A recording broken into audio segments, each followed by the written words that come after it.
Hello, folks. Good evening. Good evening. How's it going? Welcome to Friday evening. Friday evening Pathfinder. Hey, Wolf. How's it going? What is up? Get a quick drink before we even get started. Decent. Nice. Decent is good. I'll take decent. I'll definitely take decent. Hang on 1 second. Right. Let's boot up, shall we? Watching whilst I finish my shift working from home. Oh! Home workage. Home workage is good workage. Home workage is interesting workage. Because working from home was very easy to get distracted. I find it was very easy to get distracted working from home. I only work from home these days, but I thought it was very easy to get distracted. When I say I work from home, I'm working from the bridge of the Nautilus, of course. And I live on the Nautilus, and I have to work on the bridge of the Nautilus, so of course I'm always working from job. Depends on the job. Sure, absolutely. That is always true. I kind of want to get some art for this screen that's like representative of the bridge of the Nautilus. I think it would be kind of cool to have this screen be like the bridge of the Nautilus. And like having like behind me would be like the windows from the bridge of the Nautilus, and then on maybe this side or maybe this side we'd have I guess this side we'd have you're there, and then this side over here we'd have like a little screen that temporarily shows what main screen is. I think that would be an interesting situation to do. It'd be weird, but I know. It's also interesting. I'm always wondering where to get stuff like that. People always seem to know the artists to pick, and I never know what those artists are. So anyway, slop over to this. Oh, your eye needs some percussive. Yes, it really does. My god. That bot is so late these days. I don't know what caused it to be late, but it really needs a thwacking.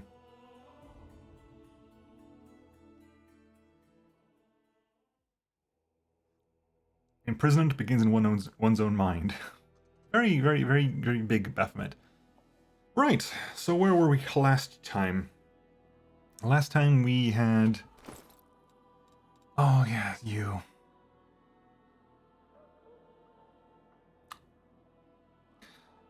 Oh, Darren. I forgot about you, didn't I? We have to rest anyway. Resting must happen because we have to go to bed. Tonight's summer's going to be a pain. Fresh snowfall 2 days to a row now. Oof. We had snow a couple of days ago here. It was interesting. Not too bad, but it was interesting. Greybor, you can make use of this, right? Well, it's strictly worth of everything you've got going, but you can technically use this. It is strictly worse than your Dwarven Rocks +3. Hopefully, eventually it'll be good, so I might keep it on hand for the time being. Let's say +2 Belt of Giant Strength. Who can make use of this? None of us can. So it'll be someone that isn't on the team. I mean, Regal's a Dex user, so it'll be Socio, I think. You have the belt of +4, so Socio can take that. Ooh, hang on. Ivo, you got the belt of Dex. Incredible Dex. You're attacking with strength, aren't you? You're attacking with strength.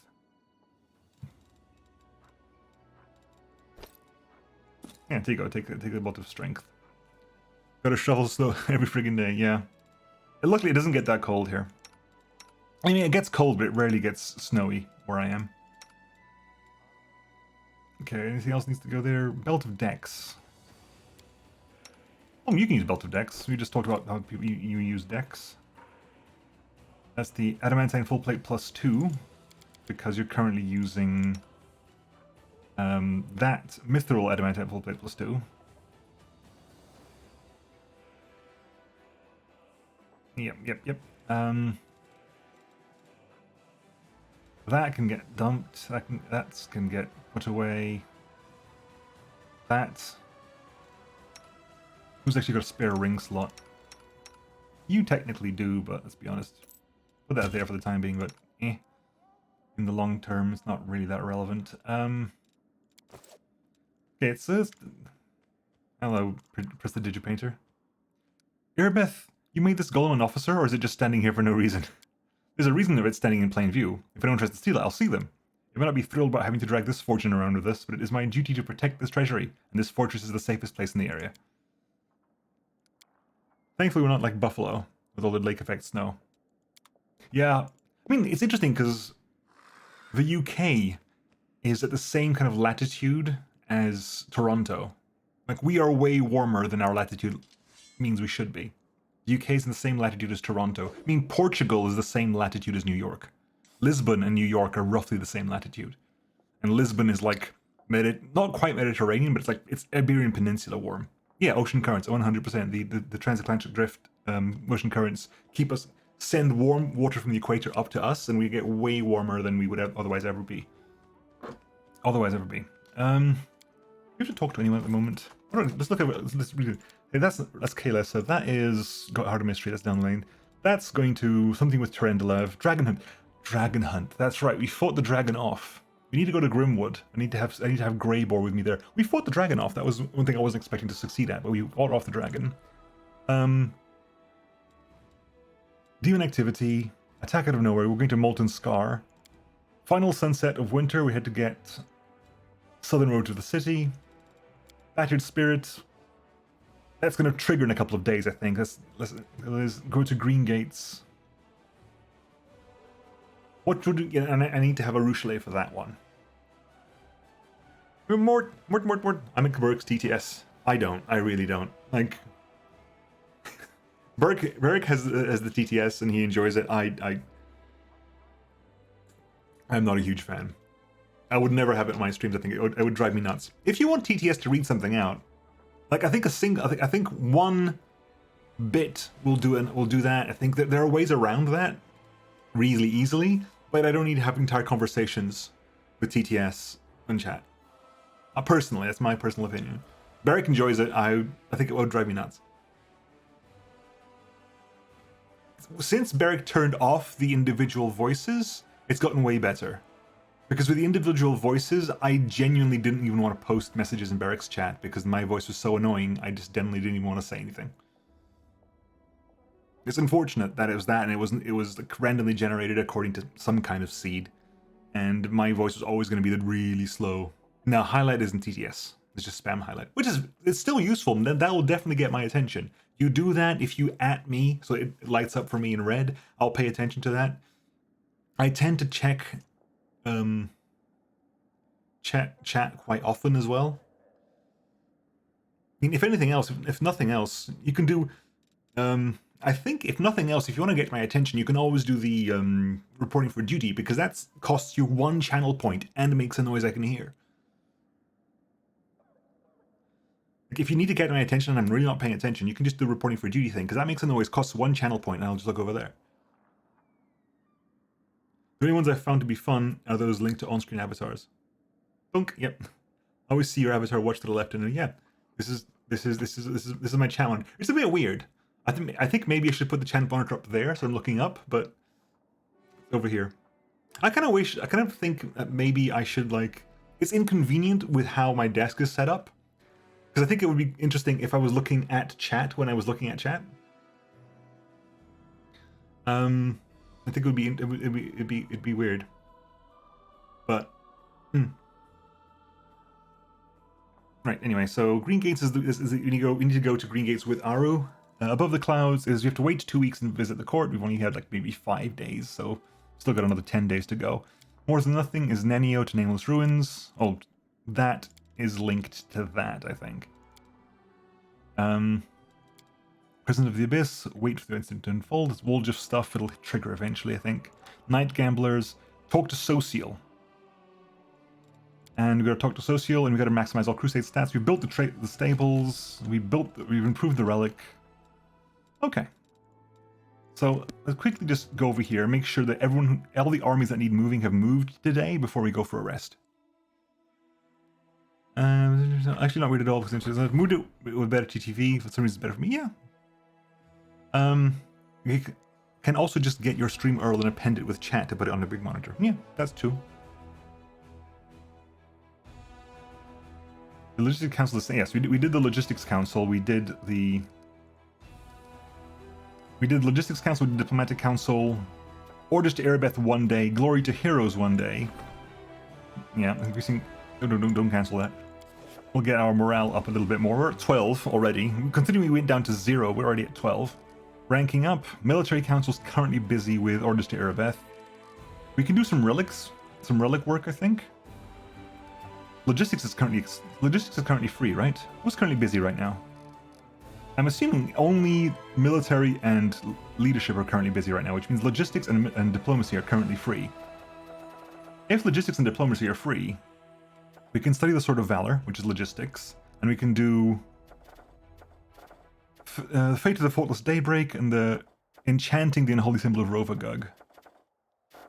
We can do those. Glory to Heroes, Army, Economy, and Development. Outpost. Yeah, I don't particularly need to. I don't feel the need to do this. Alright, let's have a look around. Other orders to Erebeth. You know, study the Sword of Valor. Find out what that does for us. Then we have a leadership thing, which is logistics. Leadership's currently busy, so we'll do diplomacy as well. Fate of the Crest of the Fallen Knight. How we do for money, actually, before we start spending money like crazy. We have 708. That's 40 per day. We're getting 40 per day, so that's not shabby at all. I kind of want to increase that as much as possible. So question, I've never thought to ask, but for streaming, do you rerun dual more monitors? I have 2 monitors, run PC. I have thought about having like a secondary PC to run. I know some people run like 2 PCs, like one PC for the games and the other one just does the encoding and the streaming. I currently can't do this with my setup. Physically in space, electrically with the wiring, it would be very messy. Like I think in my current location, this is probably as good as it's gonna get.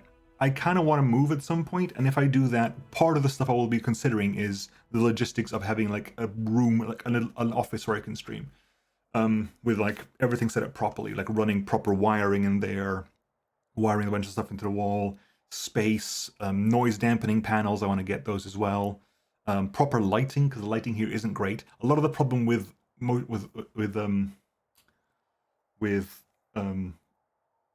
like face capture and stuff like that is lighting. It's dark right now. My light source is behind me, which isn't great. So I'm getting just off reflected light from the face. So it would be way better to have a proper full light there. These are things I want to do, you know. But at the moment, it's going to be complicated. It's complicated. Yeah, so we're earning 40 per day there. I want to improve that because that's kind of where my current. How much can I buy? If I buy resources, I could buy 3,786. Okay, I'll think about that. One thing I need to do is we need to start expanding our outposts, because these outposts, A, they need to get used, and B, we need to get them to do stuff. So, I kind of want to stream the same fashion you do one day just for fun. Yeah, do it for fun. With the way the environment is at the moment, I think if it was streaming now is kind of where YouTube was a couple of years ago. Because I think 2 years ago, especially in the VTubing space, it was a lot easier to get into VTubing. Like, properly. Nowadays, it's so full, just do it for fun. I mean, in general, don't go into streaming or making YouTube videos if you expect to, like, I want to make this my financial my financial, like, rock. Because it is possible, but it is so difficult to do these days. VTubing would just be because I don't have an avatar. That is a lot of reasons. Like, it's one of the reasons I got it as well. It's a way to interact with your chat and, you know, be there. And I mean, I think it would be awesome at some point. This is the way future. This is huge future. But go for a full 3D with mocap. If you want to see what that's like, I mean, the goal for me would be like Zentreya stuff or Project Melody stuff. Zentreya is, I think, the key for this. Zentreya is a queen of like physicality and be able to stream with amazing, like, because her mocap is top notch, and her being able to just move, and she's hilarious just in like in her movements, because I tend to watch a lot of VTuber VTuber. Yeah, exactly. I mean, Zen started off as a VR chat streamer before she became a full-on Twitch streamer on YouTube and doing other things other than just doing VR chat. Zen is probably the one who got me into VTubing. I like watching Zen is what made me want to be a VTuber, rather than just like, oh, I like watching VTubers. Watching Zentreya is the one who made me want to become a VTuber. More than any Hololive stuff. Like, Hololive is great to watch and I enjoy that tremendously, but the personality, the person who made me want to get into VTubing more than anyone else was Zentreya. Anyway, build stuff. You gotta spend some stuff here. Now, I was trying to watch Whiskey make critical mistake and promise to do 10 squats per... Nah, don't do that. Those can get out of hand really quickly. really, really quickly. It's one of those things, like, I was thinking, if I do a subathon, because I don't necessarily have a lot of viewers, so having like 5 minutes per sub wouldn't go very well, but if I do something like 15 minutes per sub, and someone drops a couple of sub bombs, that's like 5 hours of streaming there. Subathon with a cap would be interesting. I've never, like, my longest stream has been like 6 hours, and I was quite tired after it, but at some point, maybe I'd try doing... 24 hours would be rough for me, because I need to sleep. I don't focus without sleep. But it would be something I'd consider. When the physical exercise bits, yeah, but also any sort of thing where it scales with anything, with subs, with chat support, with whatever it is, that can scale. If you don't put a cap, it can scale horrendously. Especially full model. Yeah, I mean, I could have gotten but I wanted the full model. Anyway, so this is. I want, is it, where's some of it here? Where is it? Supply center, that's it. I kind of want to build this in all my forts.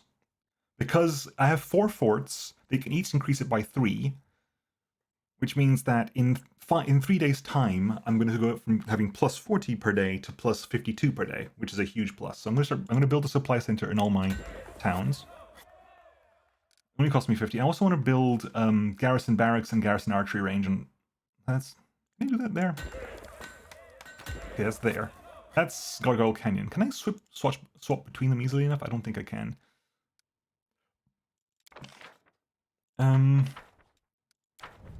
Back out of this one. That was Gargoyle Canyon.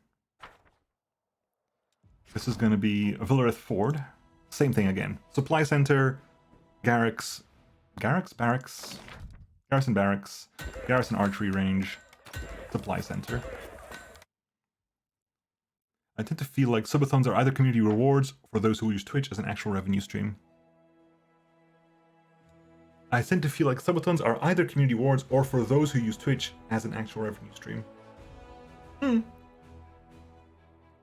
think it'd be an interesting way of like, I mean, I know that Choco did it as basically as a way to get chat together to do stuff. I mean, Choco did an ASMR stream, did a desert bus stream, and did a bunch of other stuff. Just off like a single capped 12-hour subathon. It was capped at 12 hours, so there was no need to like spend huge amounts of money on doing it. And there's a few like milestones, like if you hit this milestone, we'll get to do like a one-off ASMR stream, which was hilarious. Because she doesn't like doing ASMR, and most of the chat didn't enjoy it either. It was just torture for everyone involved. And then doing like a desert bus stream and stuff like that. I don't think I'd do it like the Iron Mouse subathon that went on for like over a month. She was live essentially every day, 24 hours a day, sleeping on cam for well over a month.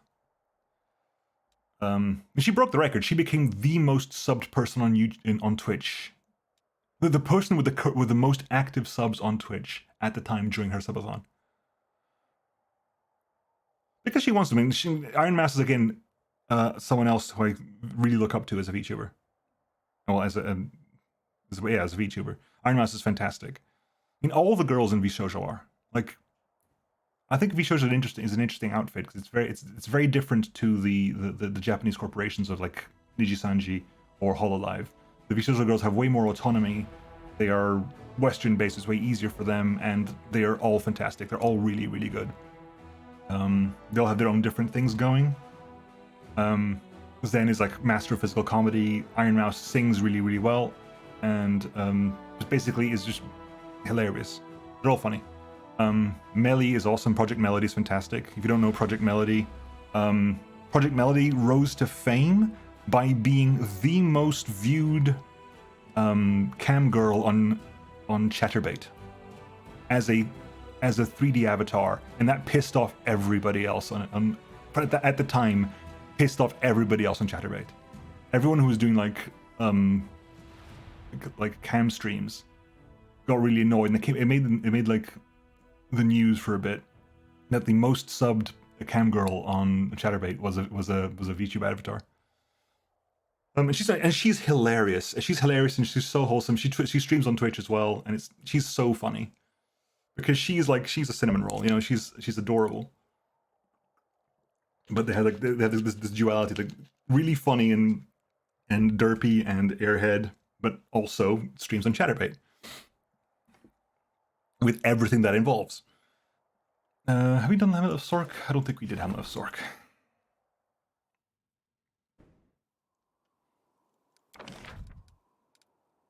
Then you have like other VTubers, like massive VTubers. You have someone Oni is a VTuber as well. I mean, Kaine, Mini, Dusa, all like VTubers I've met through being a VTuber and stuff like that, you know. I don't think I would have met them otherwise, but I think being a VTuber helped meet them as well.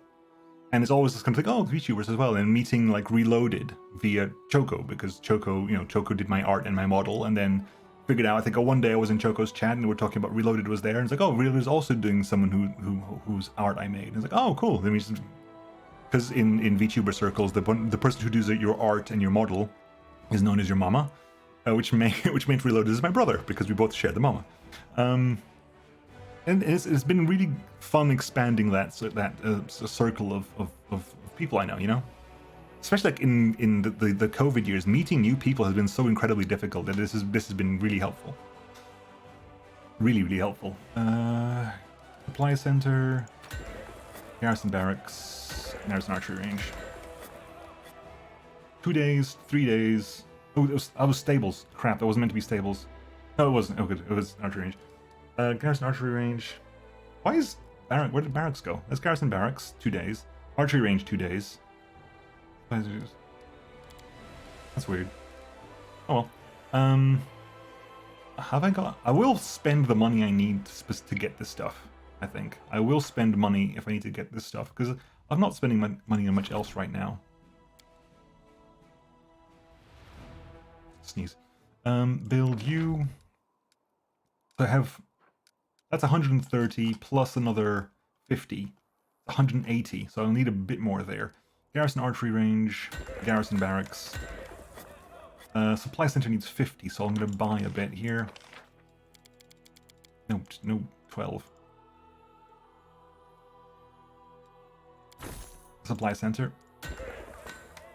I think I've actually got one more, haven't I? I've actually got one more place I can send stuff. I also can't do. You know what? I will actually have to buy more because I need to buy another 100 there. 100 there. I think this is under our control. Hang on. Back. No, yeah. I don't want. Hang on. I'm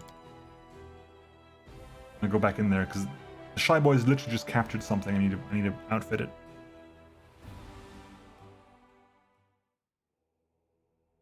Yeah, back in there. Thank you.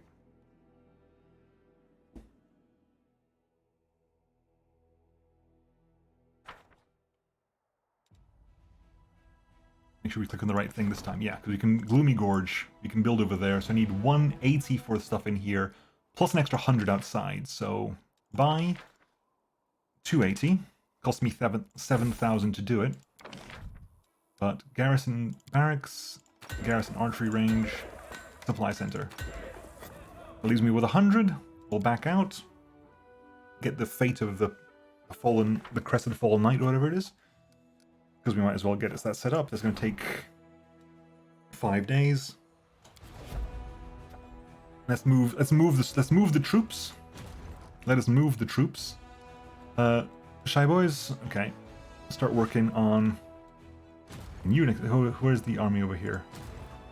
You. Oh, yeah, we lost something, didn't we? We lost one of them, I think. Where are my armies? Before you're there. You're there. Protectors. Yeah, you lost a couple of points there, but you can go deal with this stuff. Yeah, you're heading down here to deal with these armies here. Which hopefully you can deal with. You earn experience while we wait for things to... An army has reached you and now attacks. Right. I think that was the army who was coming to attack us. So they're coming to attack. Cultist fighters and cultists themselves. Penetrating the hand. Have they got any damage? You ignore damage reduction. Have you got any damage reduction for me to ignore? No. You have no damage reduction, so it's less relevant for me to ignore you. Same thing here. Sacrifice. Lifeless, cannot be healed. Profane magic. And you can also do channel damage. Okay, we don't want that at all. So let's lower the numbers there. Hang on, you took a hit.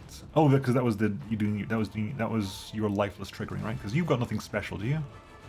Marksman, precise shot. You can attack into close combat. You do high damage as well for 7 units. Kind of want to wait for them to come up, so we're gonna wait for you. These are my shield breakers. Move up, because you might as well move up. Yeah, we'll move over, because you'll probably... I was wondering if you're going to go over there. No, that's fine. Move over here. Charge the cultists.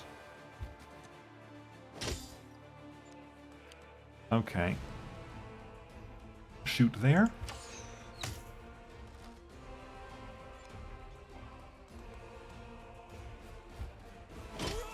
As much damage to them as possible. Go around. Yeah, needs to... Okay, so... Hit you. There. Kinda want you to fall back a bit. Fall back to there. Ow, goddamn. Hit again. No, that's painful. Very, very painful.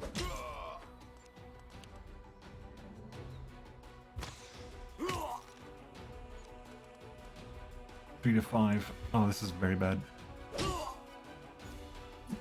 Because these hit hard.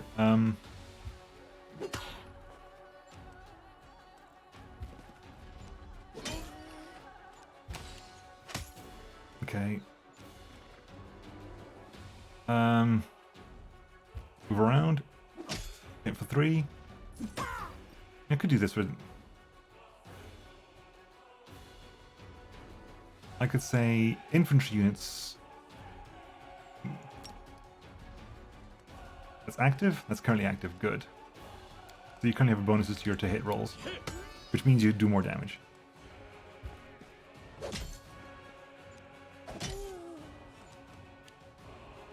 Okay, you're not quite killing them once per round though, so we'll weaken this a bit more.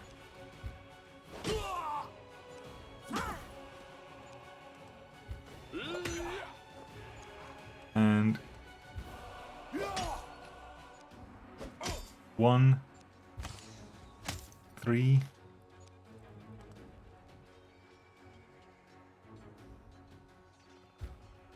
I think you do extra because of flanking. Yeah, because you're getting a +2 to your attack roll because of flanking. Like you. 1.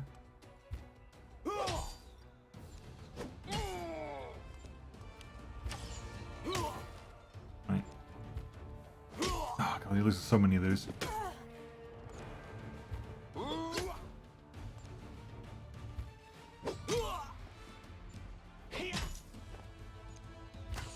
$12. 11, 10, very much doing what we can here to as much damage as possible. 7. Oh, the 1 there. 4. 3.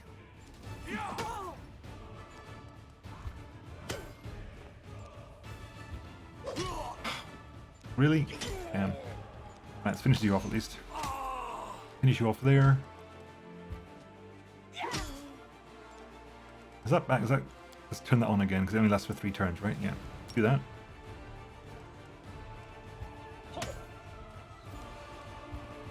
Get closer. You killed yourself. You killed yourselves, didn't you? Unfortunately, did the damage to me, but you killed yourselves in that process. We lost a lot of people here. Alright, the champion should finish the job. But we lost a lot of people here. What is half an hour late again? It's better than last time. We got all... Okay, that's good. I'm okay with this. We got the ones we can't replenish. You, we can replenish you off our stables. You, we can't replenish. So I'm less concerned with that. You also leveled up off this, I think. Yeah, you leveled up off that. So we're going to get a few. Master of Maneuver 2. Yes, because I really regret not picking that up before. You head into town. Yeah, you are at... Your strength is now 1, which is weak as all hell. Get back into town. Right. We can have... No. What is it? You'd have Skillful Repulse, which means you can use your ranged weapons in close combat. Demons... Your alternatively... Wrong thing, I need you to hit those buttons over there. Does it get Paladins or we get Spearmen? Take Spearmen. I'm gonna put you be here and then put those over there. Okay. You are currently at 3. Hopefully in the next day it'll get better. Actually, what are our things like here? Clerics and Hell Knights. I still want to be picking them up, don't I? I still want to be picking them up.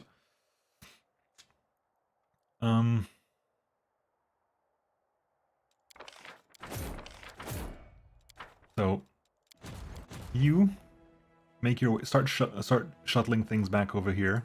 It'll take you way too long to do that, but it's useful. I might leave the stuff at the back here for Hector's Protectors to deal with as and when. Crusader Army there. You're doing nothing special right now. Probably could have used you, but never mind. Go for an Explore.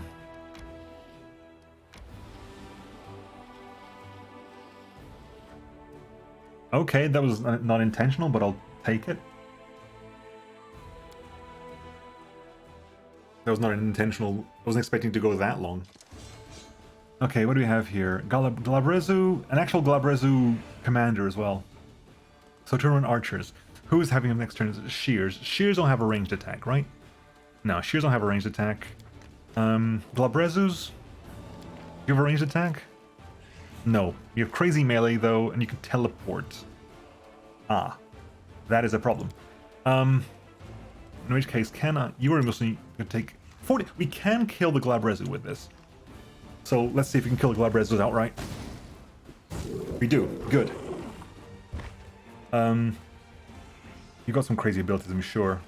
Call Lightning. Yeah. Okay, so you are going to... One of these are axe throwers. You're the axe throwers. Guarantee finish you off. Well done. 219 just died. Thankfully, that's enough for us to go. We can get that back off them, but Christ, that's terrifying. Heal them, please. Lay hands on others. Get those numbers back. Because, my god. Sheer. Go over this way. Hang on. we're going to delay real briefly because you're going to move. Oh, you're also axe throwers. You're both axe throwers. I did not know that. Okay. Can I make that? There you go. 15, okay. Right, now you go here. 12 to 15. Wait, I'm gonna use you here.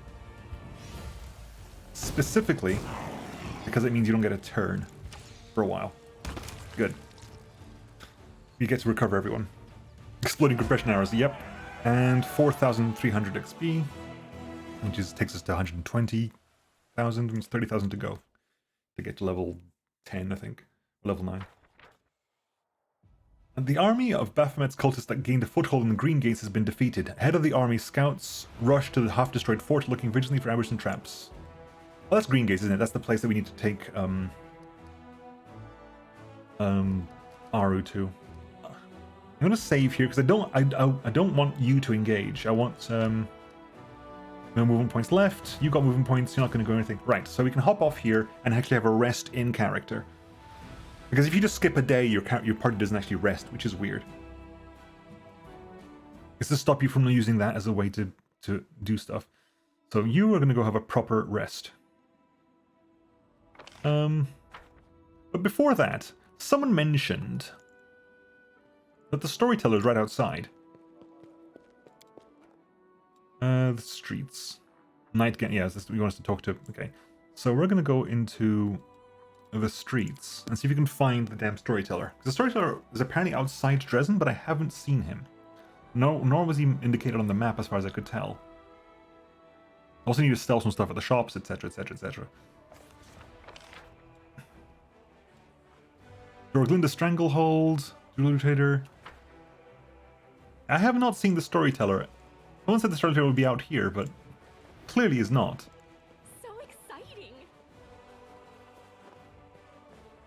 I think have I got super movement? I've got super movement speed, yeah. My fire. Where's Dorglinda? Dorglinda's over there. Hi. Commander, Dorglinda Stranglehold at your service. What's with that nickname, Stranglehold? Our resident jokesters came up with it when my hand went numb from the wound. She holds up her crooked fingers with it to the bone. After that, I left the front lines for the supply service. And then I showed every wisecracker that one hand is all you need to help keep your supplies in order. My grip really is a stranglehold, you see. All those thieving quartermasters who go out of their way to sell some ammunition on the sly, scattering officers who lose half a cavern in every skirmish, civilian milksops who always have a sob-story to explain why they can't give anything to the army, they all learned well why people call Old Dorglinda Stranglehold. You have spells available that could restore your hand. Spend it on some poor sap whose legs got ripped off in the first battle. Thank you for your concern, Commander, but while we're at war, resources should be sent where they're needed. I'm handling the logistics just fine with one hand. What's her role? We didn't actually ask her these questions last time because I was so tired. I am the Chief Quartermaster in charge of material support. I make sure our brave soldiers are armed, armored, and fed when they go into battle. Or at least 2 out of the 3 are. You know how it is. You know how it goes. I'm also the head of the Logistics Council. If we're missing something, I'll report to you right away. What became of the Quartermaster who was taking care of the supplies during the march on Dresden? Nothing really. He got a medal for his heroism during the assault on Dresden, and now he's right back where he was, keeping up the good work. It's just that a fortress like Dresden is a little out of his league. When you need to supply camp during a march, he's your man, but it takes a different set of skills to be Chief Quartermaster. What does the Logistics Council do? It supplies, what else? As you lead your troops into those legendary battles, we solve various non-heroic issues like what our fighters are going to eat tomorrow, how to fix a chainmail shortage, and how to get our hands on a shipment of helmets we purchased that stuck summer in Ustalav. Those are headaches we deal with. Sometimes, however, we're faced with something we can't just hash out without you. That's when you have to assemble the council and ask for your decision. But, Torag willing, that won't happen too often. You've got your supplies covered, so you go ahead and be heroic to your heart's content. Thank you.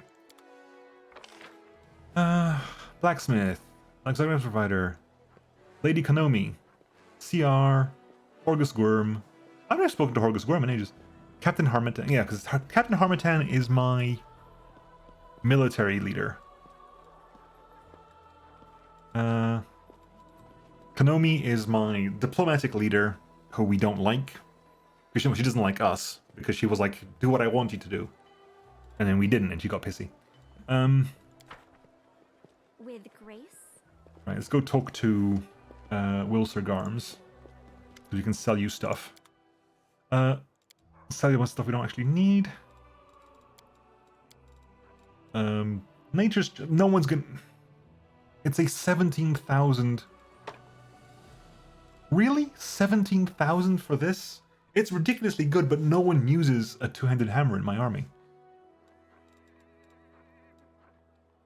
Eye for an eye is short. Again, it's a short bow. No one uses a short bow in my army. And Chamber of the Dragonfire is pretty damn good as well. This bot, it's really slow. It is... I am very annoyed with that bot. Tell you no lies, that bot is pissing me off right now. I might just disable it and go back to doing it, like, in person. Oh, cheese crostata. We gotta learn recipe. Double Jeopardy is another great club we get for you.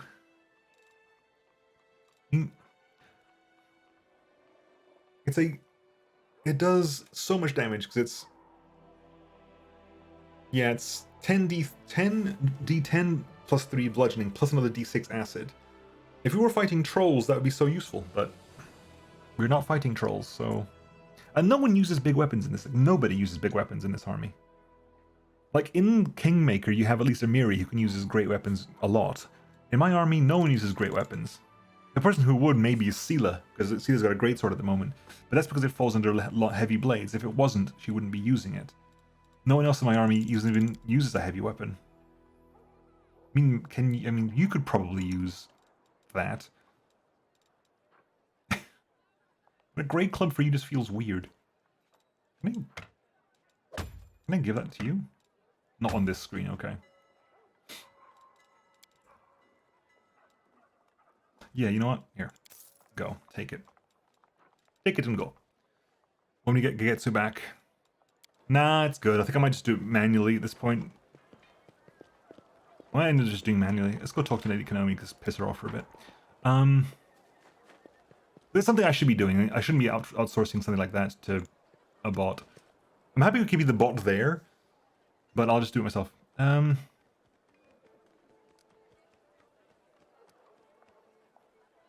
Okay, we did all these before. So what's your role in my army?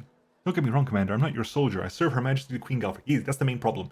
She sent me to head the Diplomatic Council of the Crusade and consult with you on particularly sensitive matters. What's the Diplomatic Council and why do I need it? To solve matters of politics, of course. The Crusade is more than just battles and sieges. It is the largest military... Yeah, we did this last time. Yeah, because you offer suggestions and I don't use suggestions, you get all pissy. What are you reading? It's a state secret. But for you, I can offer a hint. Every single day, I receive dozens of classified diplomatic missives from all countries supporting the Crusade. Tell me about yourself, Lady Konami. It's unbecoming of a diplomat to talk... Yeah, we did this one ourselves. We did this one as well. This is also available. The Royal Council. Yeah, they did that as well. Yeah. Kitsune are a rare sight in Mendev, even though I have one in my party. I'm a child of passionate and curious people. We live everywhere, you're just not always aware of our existence. You're not the first to have taken an interest in my race. Your companion, Nenio, has already interrogated me. A most amusing individual. Truly, we Kitsune are incapable of normalcy. We found our passion and surrender to it entirely mind and soul. Although in Nenio's case, I fear that mind was lost, along with common sense. I have a question regarding diplomacy. I'm happy to oblige. I'm always willing to talk about my craft. What's the current situation in Mendev? Things aren't terrible. For a nation that has been at war with a demonic invasion force for a century, the people are wary of taxes, the army continues to pay tributes in blood, and many noble families are dying out, which breeds inheritance disputes. However, the crown stands strong and its authority remains high. The nobles are ready to follow Her Majesty's orders, and the Royal Council, comprising the closest and most trusted servants of the Queen, governs the nation sensibly and astutely. Why are you so fascinated by politics? Is this something that all Kitsune share? Not at all. However, we Kitsune are predators, and our hunting spirit is strong. But unfortunately, chasing rabbits in the fields is rather boring, vulgar, and fashionable. Politics is a hunt of a much more dignified sort, refined and captivating. Whenever I pick up the quill to write a letter of protest, oh, how I feel like I'm ready to go to my prey's throat. So invigorating. I'm not comfortable with the Royal Council imposing its will on me. Please don't paint the situation such a bleak light, Commander. The Royal Council does not seek to hinder you, it merely suggests the most sensible course of action. The members of the Royal Council have been serving Her Majesty for many years and have proven their wisdom. While your attention is focused on the war, they think about Mendev's future. Listen to their words, and there will be peace between you. You don't look like a soldier, and you're different from my other advisors. You're right, I'm not a soldier. Warfare has always been too bloody for my tastes. I prefer the intricate tapestries of politics. proposals with double and triple agendas, clashes of ideologies, and long-term strategizing. But they say that war is merely a continuation of politics, which is why my duties have brought me to your headquarters. Cool, have to go, good day to you. And who else is new here? I haven't actually spoken to Horgus in ages. Has everything changed for you? Forever. Horgus Gorm, is anything different? Are you aware of my special powers? People say a lot of things about you. They say that you can make the burnt soil of the world wound bloom with a single touch, that your very image scares away the demons and makes their strongholds crumble. They also say that you pick your allies from among the rabble because it is your sacred duty to try and redeem them. Perhaps I put it too broadly. Let me explain. People see your power and they also see that you are different from the other, more righteous paladins. You are softer, brighter, a bit frivolous if I may. They see that you have little respect for rules and restrictions and that gives them food for various thoughts. The Crusades have never seen a command like this before. What if not all the changes and people you brought here are for the better? Given these sentiments, I would be very careful if I were you. It is very easy to get carried away with your games and turn the army into a farce. Reloaded! Oh my god, is that a saluting emote? Hang on.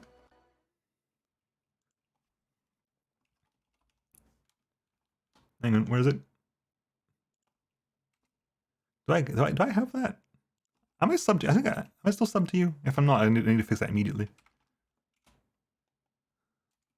I'm not! Okay, hang on, 1 second.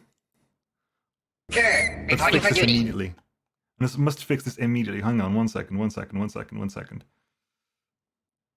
How is this not a thing?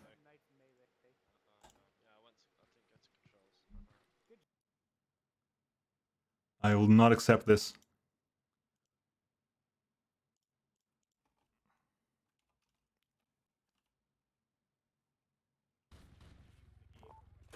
Boom, there you go. That is a trippy emote. That is a trippy emote. I like it a lot. That's a sweet emote. Nice.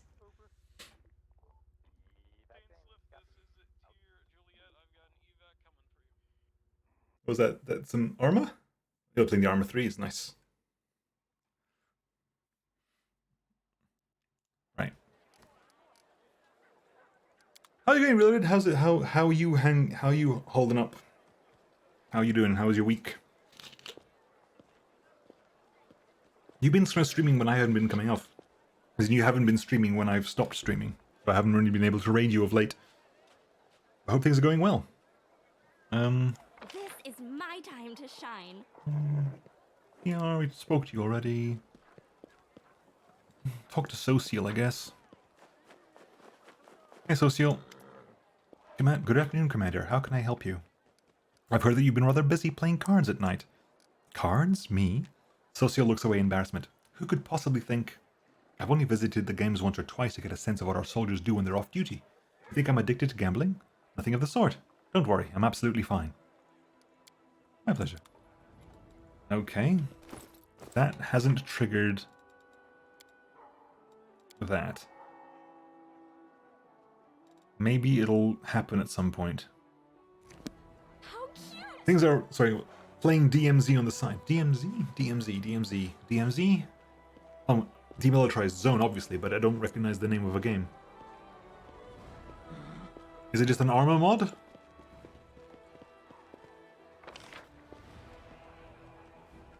Call of Duty.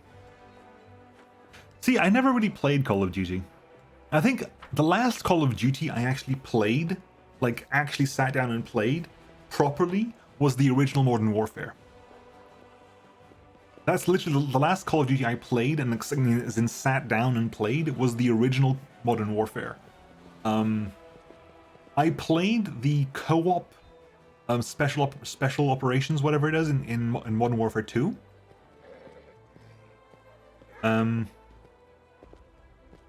Yeah, so I played like split screen Modern Warfare 2 special operations with a friend of mine like years ago, but I haven't really touched COD since. It's not really my kind of shooter.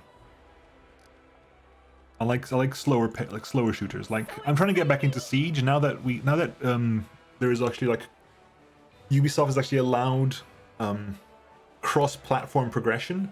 I'm actually sort of playing Siege on PC with all the stuff I earned when I was playing on PS, and there's way more. I have to get readjusted to that, but it's way more my pace. The co-op stuff in original Morrowind, it was really good. Again, I didn't play the game. Did I play the game? I might have done, actually. Hang on. I think I'm... damn it. The last time I remember playing Guaranteed was Modern Warfare 1, but I think I played bits of Modern Warfare. Modern Warfare 2 is the one that starts off with the nuke in London, isn't it? Or the poison attack in London. Something happening in London.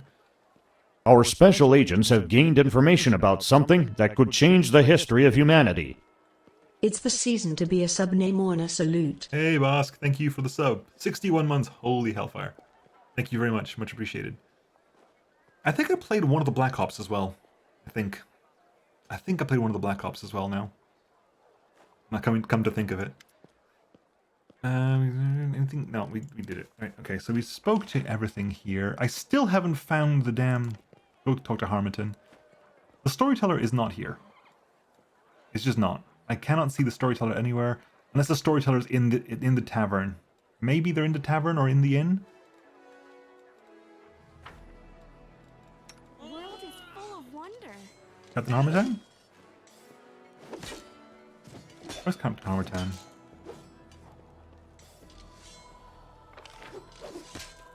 Harmington's... Are you on top? You might be on the balcony. Blops, yeah. We played Modern Warfare 2 Blops Online and Blops 1.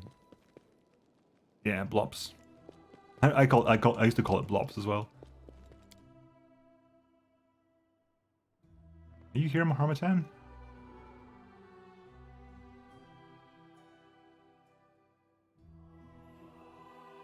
There you are. Yeah, I think we did those before, right? Yeah. Staff council stuff. We did it. We spoke about this before. This is the way to get to hear that conversation again, which is fair enough. In case you forget what they're doing, what their job is. Yep. Storyteller still hasn't turned up. No idea where you are. Like, not a clue where the storyteller is right now. FPSs were not my thing ever since I was playing CS. CS, my god, CS. 1.6. I haven't played CSGO. But I spent a lot of time with 1.6. We had 1.6 running in uni. In university, we had 1.6 running on the local server.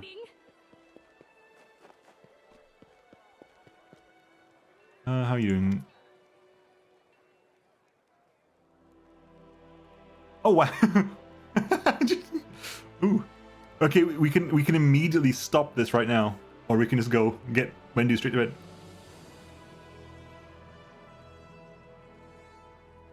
Hang on one second. I'm just gonna save before that happens in case something horrible happens.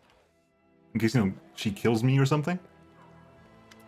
Wanna have some fun? Just you and me? Growling softly, Wendog breaks into a smug smile. You didn't have to ask.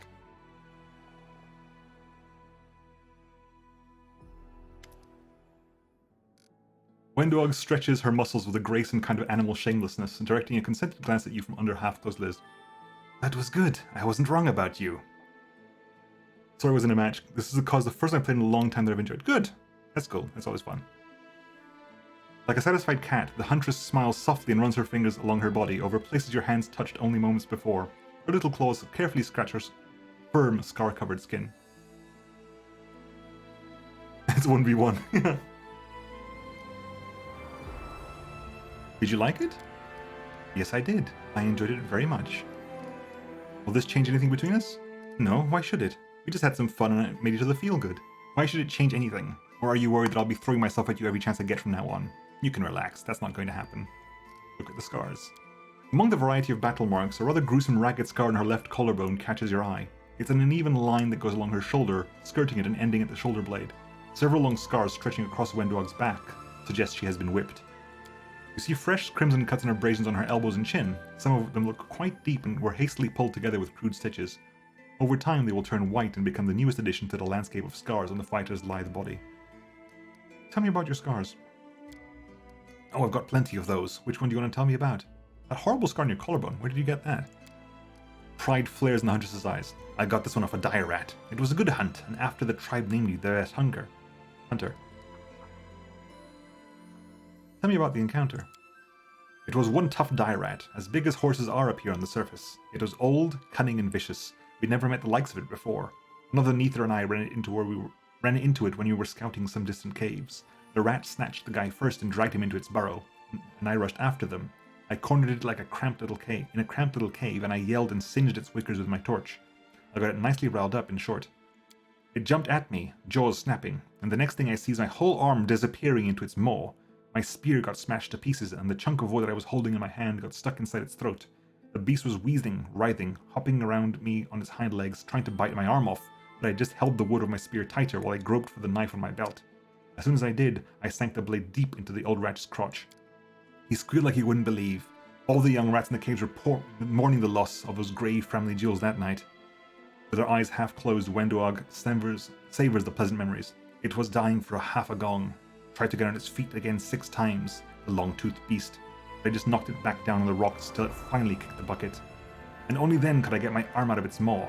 No one in the tribe had ever done anything like that before. No one. And you weren't afraid to go after that monster to save your friend? Ha! No, he never stood a chance. I saw the rat chew right through his spine. But he did have a nice axe and a decent bow on him when he died. The tribe can't afford to lose good weapons. You need weapons to hunt for food. So I didn't go after the rat to save a friend. I went back to get back the axe and bow. And that's what I did. This card just adds to your appeal. I know. It works like a charm on warriors. As soon as they see it, they go soft as putty because they understand who they're dealing with. Those marks on your back, are they from a whip? Were you punished? Punished? You could say that, yes. I was a very naughty girl and I was punished for it. I've also left my fair share of scars on others. You like it rough? Her lids lower and she releases a little sensuous hiss. Yes. Power excites me, and feeling my own defenselessness just adds an extra thrill. My back burning from the bite of the whip, a firm hand resting on the back of my neck, my partner's voice hard as steel. Is there anything more sweet and tempting in this world? Only me, standing behind my lover, with my hands wrapped around their neck, squeezing. Biting her lip, WotR sends you a long look filled with shameless promise.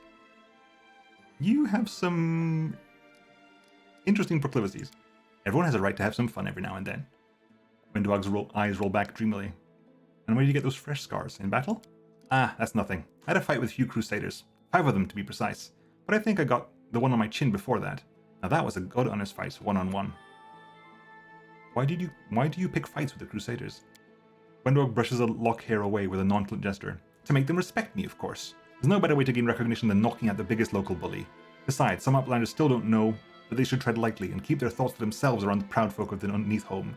So sometimes I have to put those loudmouths in their place. And, well, fighting is fun. The pleased laugh WotR admires her bruised knuckles. I've told you already that I'm not always good at getting along with Uplanders. That story with the tieflings and the dagger, that wasn't a one-off, let's put it that way. Don't give them an inch. No chance of that. Anyone who dares to disrespect me will be spitting their pride out along with their teeth. My curiosity has been satisfied. Thank you for tonight. Right, it's time to go off and kill someone. Woo! That doesn't count as a rest, though. I guess we weren't resting. Let's drop off that, and that. How much are we actually carrying right now? I could really get rid of some of these potions are actually going to get used. Can I actually rest on this bed now? I don't think I actually can rest on the bed right now. Because we're currently set up to... Yep, I can actually use the best... I'll just hit. You cannot rest. I literally cannot rest here. Ah, funny.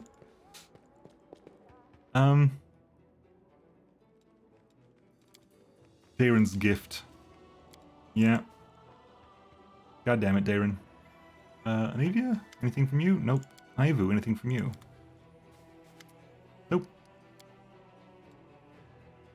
I once met the eldest Chica of the First World. There was a baby dragon with them. He saw me and rushed up to me yelling, "Dragon!" And I said, "Aren't you a dragon too?" And he said, "Yes, me, dragon, yes!" Weird little guy. You have to go. Early sunset. Oh yeah, right. The actual Azata. Tell me about yourself. By mortal standards, I am very, very... Me likes her. Can we get her in our party? She is in our party. I'm very, very old, so telling you about myself would take an unreasonably long time. Early sunset closes his shimmering eyes for a moment. Many of the creatures you call supernatural emerged from the reborn souls of mortals. I am not one of them. I was shaped from a fragment of my home plane, as an embodiment of its principles. An eternity has passed since then. during which I've seen the incredible and witnessed the unbelievable. Gods battling one another, demon lords rising and falling, centuries-long disputes over the fate of a single soul brought before Pharasma's judgment. Yet, despite the breadth of my experience, there are still things in this world that can surprise me. Like you, for instance. Tell me about the gods and things you've happened in other planes. You must have witnessed many great events. Oh, I know a story that you'll find engaging. It's not directly related to you or your current events, but it's still quite instructive. It occurred... let me see... less than 600 years ago, as time is measured on the material plane. In other words, it might as well have been yesterday.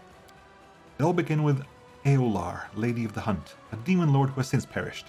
It was her penchant to take control of the body of a recently deceased hero and visit their family and friends to wreak death on them in an especially gruesome manner. Eolar preferred to keep the hero's soul somewhere close at hand to make them watch their loved ones die, unable to intervene. Early Sunset falls silent for a moment. Believe me, I take no pleasure in recounting this meaningless violence.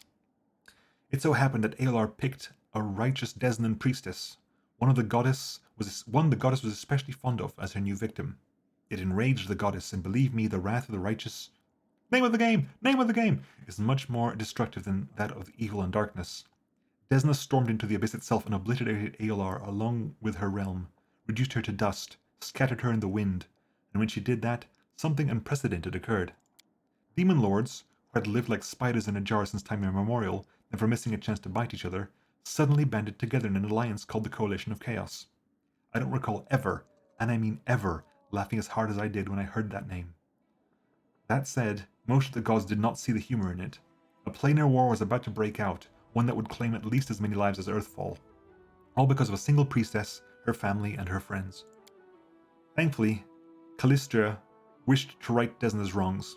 The goddess of revenge revealed her most powerful aspect, sowing discord among the demon lords. The savored Sting is a true artist in that regard, and I must say the Coalition of Chaos crumbled and the war never began. The demon lords and their armies crawled back into the abyss where they belonged, without glory.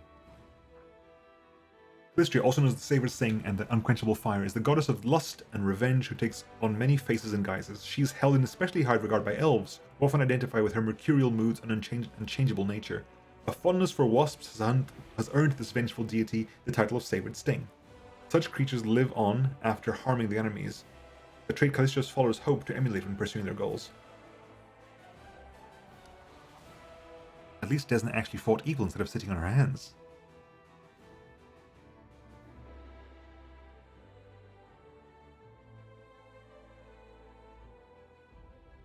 I don't think that's true. It seems you want to warn me against the recklessness, but I don't think that's necessarily true.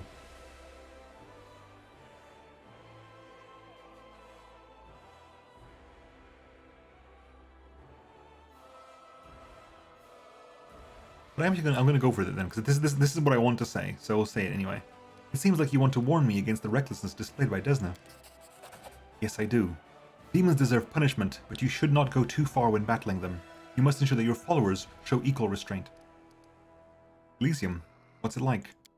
It is a plane of great contradictions. It is built on the ideas of freedom, good deeds, and openness to all. But here is the paradox.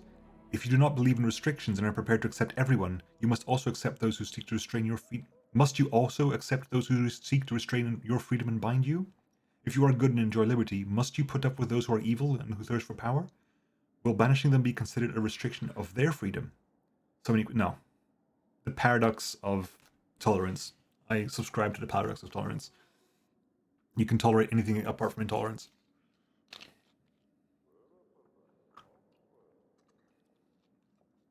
If you tolerate intolerance, intolerance will win. Intolerance wins. So chaotic is that plane that its separate parts contract sharply with the whole.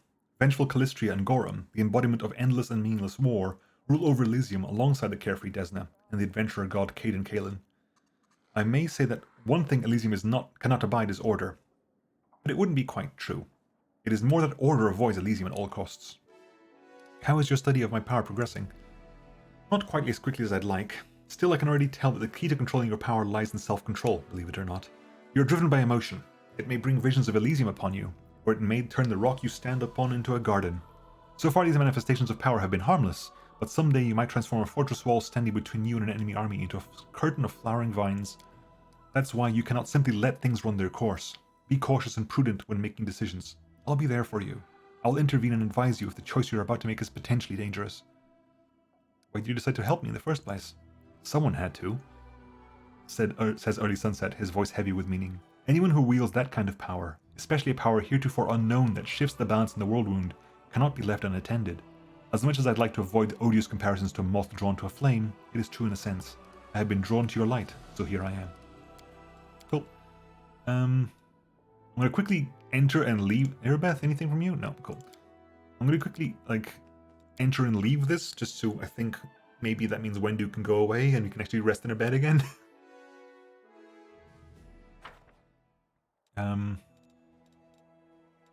Hopefully when this happens, Wendu can actually... I can actually get back to my bed, or I might have to leave the building entirely.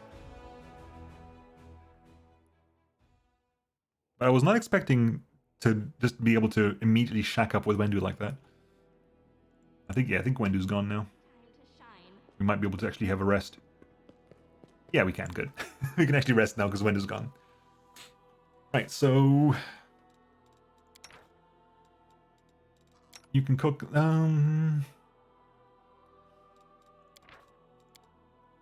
You scrap some scrolls. Who's the best person you can have over here to cook? It'll be basically Darren or Sela.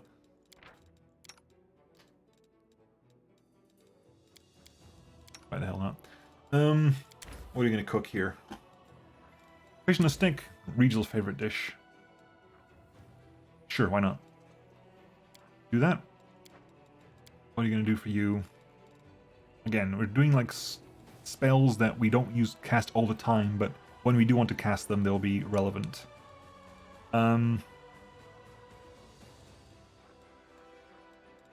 Take a scroll of hold person then, in case it's actually useful. Begin resting. Could you bleach a little in front of me, gnome boy? I would like to conduct a personal observation of this process. Could you slowly die in front of me? I wouldn't mind seeing that for myself either.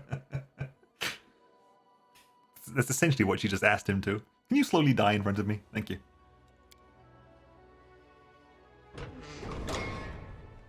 Okay, we healed points of burn, blah, blah, blah, blah, blah. Wait for the result.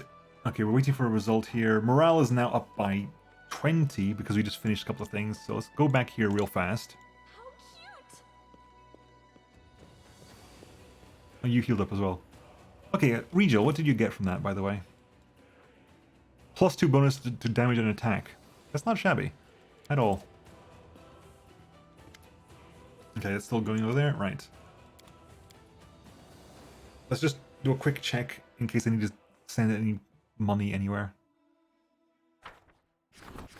Okay, glory to heroes, that triggered. Degrees. So that's... Erebeth's breakdown...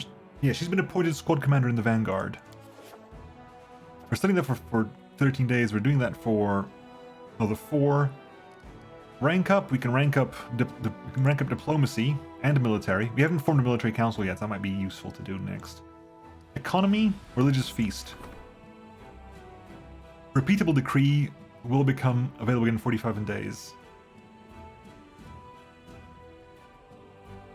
Oh right, this is what the socials thing we did. Oh, we don't get the choice every time. We just pick one and that's the one we use forever. Okay.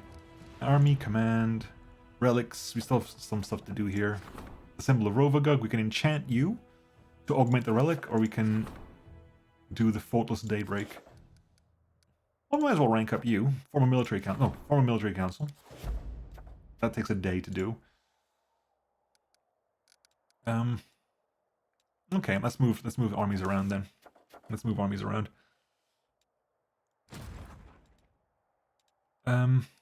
Keep pushing this way. That is somewhere we don't know, and we can't get any further there. That's Grey Road. Winterson Lands, this is Grey Road. Don't know what that is. That's a place we haven't identified yet, so let's go this way. If I go over here, we're going to hit that Daemon army. I don't want to do that right now. So we're going to keep exploring over here, I think. Done. Protectors. Why should tell me how many days left until I actually got to do this? Can you meet up with you? Is that no? Can you? No.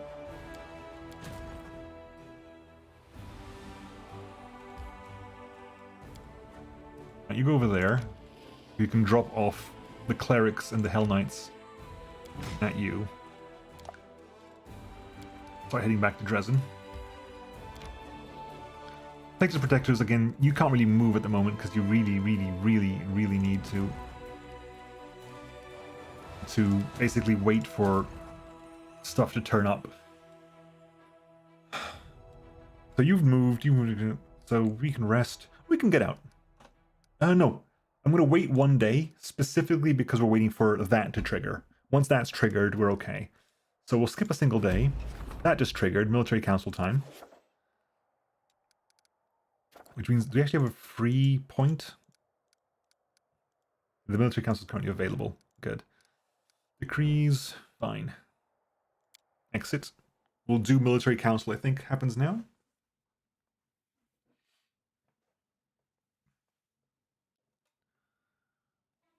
But yeah, that commanders have too much paperwork. Hello, you. Who are you? Velg. A Kelid in a well-worn travel robe with a deep hood offers you a respectful bow. His voice is quiet and emotionless. Greetings, Commander. To be granted an audience with a figure of such importance is a great honor. Your victories have impressed and inspired me, which is why I wish to do my part in the Crusaders' struggle. Who are you? The visitor's quiet words sound like the rustling of pages, dry and impersonal. My name is Velg, and I am a Kelid. My lineage dates back to the Sarkorian clans, and the bonds of kinship have always been sacred to my family. When the world wound opened, my ancestors fled Sarkoris, but they did not forget their homeland. Even before the Crusades began, my great-great-grandfather marched in defense of our people. He perished, as they all did. My great-grandfather and his eldest sons joined the First Crusade. My grandfather joined the Second. Our family's warriors have fought in every crusade, and that is why our bloodline is now extinct. They say this crusade will be the last, and so I've come, alone, for there is no one else. Alas, I am no warrior, but I still wish to be of use to you. How do you plan to help me? His words, devoid of color and emotion, run together to form a monotonous, endless stream. For 23 years I have been gathering documents on Sarkoris. They contain numerous mentions of the history of the WotR clan. The clan was beset by demons, as its members had dedicated themselves to creating a beautiful weapon against the world wound. The clan needed more time, but no support came from their neighbors, and so the Black Waters were destroyed. But the fate of the clan is not important right now. What is important is that, thanks to certain ancient maps, I have been able to pinpoint the location of their settlement. If you go there, you'll be able to verify my findings. And if you happen to find a weapon that will help you fight the demons, it will bring me satisfaction and pride. My life will have purpose. Execute this wretch. What kind of a weapon was the Black clan working on? My thoughts on this matter are pure speculation. Perhaps it was a blade that could cut down even a demon lord, or an artifact that could call upon an endless host of spirits, or a circlet that could reverse the flow of time, or erase the Plater invaders from reality. The Black WotR clan operated in secrecy to protect their work from spies, unfortunately an ever-present concern, and to avoid drawing the demon's attention before the time was right. You have an odd way of speaking. His pale, expressionless face twists into a poor approximation of an apologetic smile. I am a scholar. I know how to speak through manuscripts, and prefer to express my thoughts using my quill instead of my tongue. Social interaction is not my area of expertise, so I ask for your understanding when it comes to my rather rudimentary communication skills. Oh, thank you. I'll put this information to good use. He bows deeply. It pleases me to be of use to you. Darren? You just sliding across the ground there? Darren looks around as if not exactly sure what he's doing here. Ah, Commander, how is our crusade doing? Our crusade? You weren't exactly thrilled to join the Crusaders. Of course I wasn't thrilled. But in unfavorable circumstances, a man cannot allow himself to wallow in gloom and despondency. What a man can do is look on the bright side of the whole situation and change his circumstances as much as possible. I, for instance, am certain that I'd be able to throw a rip-roaring party even in the crater of an erupting volcano, with my hands tanned behind my back. So what brings you to me? Oh, it's just a trifling thing. I wish to make a donation to the Crusade cause. It seemed a smart decision for me, because that's what's good for the Crusade is now tightly intertwined with what's good for yours truly. I did have to give the revenue from my estates a good shake-up and send a few couriers scurrying about, but in the end I managed to acquire a couple of decent items. All in all, here's my donation to the Crusade and its commander. You must try them out for yourself. I offer these gifts from the bottom of my heart. The one of Pox plus chosen wonder ray of sickening. I can send your own agenda in your choice of gifts. Clever. Darren smirks slightly. I thought of you while selecting these gifts, and now I must beg your forgiveness and bid you farewell. I still have plans to order and send a package of special gifts to my dearest cousin.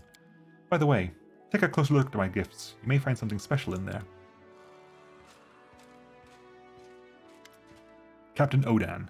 The tall, gaunt half-elf salutes you solemnly. Salutes? Salutes. Commander, it is an honor to call this first meeting of the Military Council to order. I am Captain Odan, and I have been serving under your command ever since the assault on the Grey Garrison. I will do my best to be as much use to you as possible in this role. The foundation of the military is cold calculation and discipline. There are principles I will seek to impart to these are the principles I will seek to impart to the Crusaders. If we are to win this war, we must forget about mercy. For our enemies, for our troops, and for ourselves. Well, Commander, your sister Sela is no renowned general, but she spent half her life tussling with evil. It looks like I'll be stepping up on behalf of all of Iomede's faithful here. I hope my advice will prove useful. Also, Iomene is also here. Mistress, your army needs to change. The Uplanders have already proven that their methods of warfare are lacking, and their fastidiousness leads to unnecessary losses. I'll teach them how to cast aside their morals and destroy the enemy by the most ruthless means available. The first issue on the Military Council's agenda is the reorganization of troops. Our infantry has been bled dry. The forces Her Majesty granted to us were enough to take Dresden, but we need more troops to hold it. Furthermore, the army was assembled in great haste after the assault on Canabras and was never adequately equipped. Unfortunately, we don't have much time for redeployment. Our scouts report that a powerful Baelor, Karamazadeh, is already preparing a retaliatory strike on Dresden. We dealt with you. You were the one who we had to attack for a bit before you fled. But we can rely on freshly conscripted Mendavian soldiers. They may not have the skill, but our strength, as always, lies in the number and the fervor of the volunteers joining the Crusades. We can't throw everyone into the Great Meat Grinder. We'll just get our mules killed for nothing. We need to select the best among the recruits. Or even better, hold a contest. The bravest and most capable will join the Crusaders. The death count is always highest in the infantry. Its purpose is to serve as a shield. It would be wise to invest our resources in hiring and training heavy footmen with shields to ensure maximum protection, even if it limits their mobility and makes them less threatening to the enemy. An ominous smile spread across Wenduog's face. I have noticed that not all Uplanders are equal. While some eat and drink all they like, others sit in stone cells for gongs on end, feeding on refuse. You call those criminals? They have no rights, so why don't we force them to join our ranks and get ourselves a fresh supply of troops? Wendu's choice is evil. Captain Odan, what does the Military Council do? The Military Council determines the strategy for our troops, enacts army reforms, approves new equipment standards, and makes decisions on all issues regarding military action in the front lines. Who is this Baelor Koramzadeh, the most trusted servant of the Demon Lord Descari? Among the historians of the Mendavian Crusades, he is known as the strategist of the World Wound. He is not as renowned as Minago, the conqueror of Dresden, or Hep Zamira, daughter of Baphomet, but he has claimed the most major victories over the forces of Mendev. He's a general and quite possibly one of the best tacticians in the entire Abyss. I've been studying his style of warfare for years.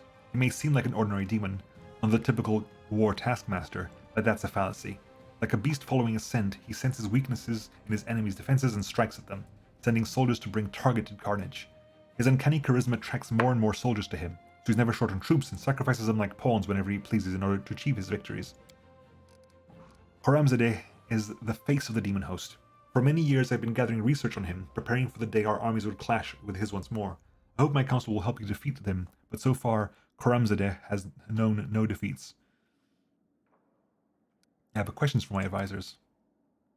We are ready to answer any questions you may have, Commander. Sela, have you ever commanded an army before? Not on a scale like this, of course not. But I have fought evil and I know its tricks.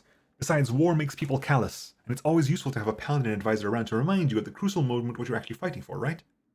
Regil, why do you wish to sit on the military council?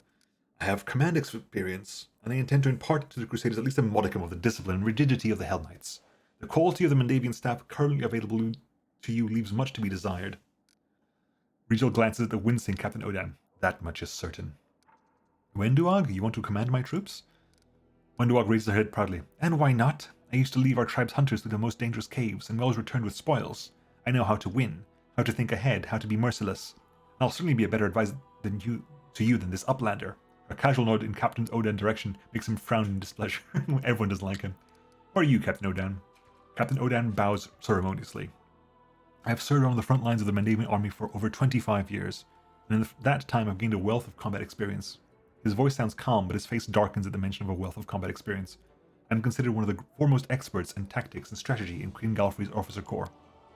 I have spent my whole life studying the craft of warfare, and I am familiar with the thoughts of all prominent military leaders of the last 5 centuries. Furthermore, I wholeheartedly believe in the traditions of the Mendev's military art, and will gladly share my knowledge with you, Commander. Right, opinions of my advisors. Sila, do we really need only the bravest and most capable for our infantry? I mean, we can't send untrained rookies to the slaughter. We have the right to command only those who are ready for battle, those who can defeat the enemy. We must find out who has the skill and the guts. Contests are perfect for that, and a little excitement for our warriors couldn't hurt either. We won't get that many winners, but their strength will come from their prowess, not their numbers. Your proposal would leave us with an infantry full of selfish risk-takers, dreaming of glory and valor. That is bad material for a soldier. The infantry's role is to be a shield for the archers and mages. All they're required to do is follow orders and hold the line, unto victory or death. Ambitious loners cherry-picked through contests of skill are not fit to perform this duty. Regil, why do you insist on shield-bearers? The infantry is a meat shield intended to catch the blade of the opposing army in its flesh. The shield must be reliable. That is all that is required of it. That is why I would like to see well-armored shield-bearers as our foot soldiers. We must have the option of pitting ranks of footmen against a tide of rampaging demons, knowing with certainty they will not scatter or die, until they have completed their task. Windwog, is it wise to rely on scoundrels and criminals? I don't plan to rely on them. I plan to rely on the chain of archers who will follow them, and shoot anyone who dares to run. The foot soldiers will have no choice but to fight, and those hardened criminals know how to fight for their lives. It's true they won't charge into battle shouting your name, mistress, but their upkeep will cost us a pittance. They'll serve their purpose as a meat shield, and no one will shed any tears over their demise. Since they've wronged the tribe, let them atone for their deeds with blood. Besides, other uplanders also have prisons stuffed filled with criminals, don't they? We can borrow them. Our neighbors will only be too happy to have fewer mouths to feed. This is like some wicked party redemption. Giving them the chance to turn over a new leaf is one thing, but herding them to their deaths with bowstrings on their backs, this is not what a crusade should be. And Captain Odan, you want to just gather up some new recruits from Mendev? Yes. Institute a draft and try to amass as many new soldiers from Mendev and other lands as we can.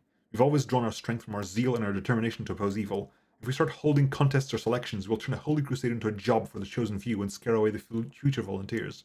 If we try changing our tried and true tactics, we'll lose valuable time, and our army is in need of fresh blood right now. The shield those misfit losers are going to form will be as flimsy as shit. We'd better support it with the line of crossbowmen at the rear who won't let them take off at the first sign of trouble. Right, so what are the choices here? So, Seedless thing. Main barracks provide weekly recruitment growth for champions. Powerful shock infantry. All footmen are promoted to champions. We've seen champions before. They're the great sword users. They have less hit points than footmen, less AC than footmen, but they do way more damage than footmen. Okay, so we basically take infantry for damage in the champions. The shield bearers, I think we've met the shield. Yes, the main barracks provides weekly recruitment growth from shield bearers. Are footmen always good at hitting? Footmen they're like weak, usually. Like they only do like 4 to 9 damage per footman. But they have, at least they have 39 hit points. I mean, champions have only 20 hit points each, 23, which means they'll die in they'll hit harder for more, because 5 there and 4 to 9 there, which means they're less likely to do full damage, and their full damage is quite low anyway. However, the champions will hit a lot harder, because the attack bonus actually deals with like how much percent damage you actually deal, and then their hits will actually individually be stronger as well. And you get critical strike whenever they crit. They get a 20% chance to crit, which is basically you're critting on a 17, which is a big crit range. Their heavy armor and blades is huge. I mean, they hit hard, but they'll die quick. Shield bearers are the ones we've seen before as well, right? Yeah, huge hit points, like 161 compared to 23. Higher AC, slightly more likely to hit, like compared to footmen. Footmen are like 39 health and 14 AC. This is 161 health, 17 AC. Heavy pick is a +6 rather than a +5, but they do even less damage than footmen. They do less damage. They do no damage at all. They're there specifically to soak up damage. Their AC goes up to 21 with shield wall active. Like, they're there, you turn that on, so they have 21 AC, and they just don't take damage. And if they take damage, they don't die. Convicts. The main barracks provide weekly recruitment of convicts, cheap and numerous infantry with good fighting skills, low morale. All footmen are promoted to convicts. How does that work exactly? Convicts. 24 hit points compared to 20... Hang on, damn it. So 39, so 24 compared to 20... Champions have 23 hit points, but an AC of 10. They have a +6 falchion, terrifying appearance. They apply a stacking morale debuff to the enemy, though. But they are weak. They are ridiculously weak. They've got even less defense than the champions do, about the same health, and do about the same amount of damage that footmen do. They're there to apply the debuff. Or the new recruits. The main barracks are provided weekly recruitment of conscripts, poorly trained but cheap and numerous infantry. How do you debuff morale in an army? Look, demons are not undead. Demons have emotions, they have all that stuff. Undead have no morale, but demons do. So what is conscripts? Conscripts have 75 hit points. So they basically have double the hit points of footmen. A bit more AC. They hit... they have a little bit more attack bonus, but the same damage. They're basically a little bit better. They're basically a better version of footmen. If you want to keep footmen, you pick conscripts, because conscripts are just better footmen. Champions give you, shock infantry. High damage, but they will die if they get hit. You get shield bearers who do not die whatsoever, but they do no damage. And they're there to take hits. They're there to block, to sit in people's faces and to block things and to take damage. Hang on 1 second. That's all for me. How good are your archers? Maybe promote those. No, this is specifically changing my footmen. This is specifically changing my footmen. My footmen are the ones that are changing here.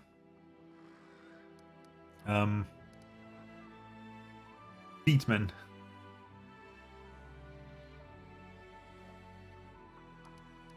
It's basically, yeah. Do you want to have better what we have now? Swap them to glass cannons, relatively. Swap them to basically massive tanks that deal no damage. I see what you mean. I see what you mean. Is using the archers to deal damage. You're not wrong, actually. That's not a bad one. I'm not opposed to that idea. We focus the damage on the archers and make our infantry our tanks.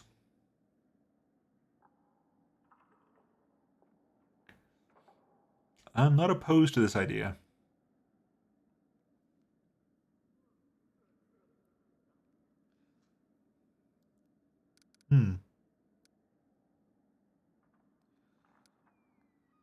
We'll put our faith in the type formation of shield bearers, I think. I think he's home before, yeah. You know, yes, we'll put our faith in a tight formation of shield bearers. Regal's expression remains impenetrable. I will monitor recruiters' work in the preparation of all necessary equipment. Captain Odan salutes you formally. Thank you for your time, Commander. When the reforms are finished and the ranks of our infantry are replenished, I will assemble the military council to discuss new decisions. Okay, we're done. We're at rest. We just did the day's work, right? Which is, I want us to get us out of here because I'll spend forever in a day doing this. Military council's done. Rank up's fine. Yeah, there's nothing. Okay, so if I'm correct here, yeah. So all our footmen are now shield bearers.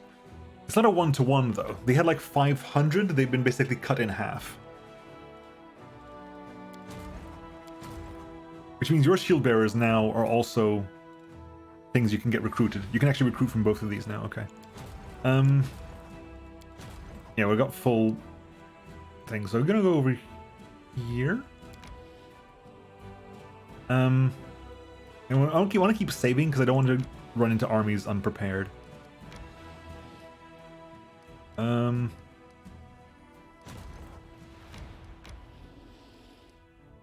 that links it to there. Okay, you start heading back to Dresden. Have you, Megan? Are you plus 43 per day? So one of them is finished. Not all of them though. So military is ready to rank up again. So military is going to rank up again, and diplomacy is going to rank up again. Logistics and leadership not yet. Okay, so you're done. Shy boys, head down this way. You can save again because I want to make sure I don't run into anything I don't want to do, which is that. Okay. We might just break through this. I don't know. So what do you have here?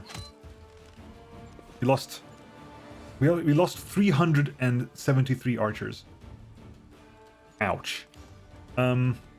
Those marksmen need to die, so let's deal with that right now. Rogues.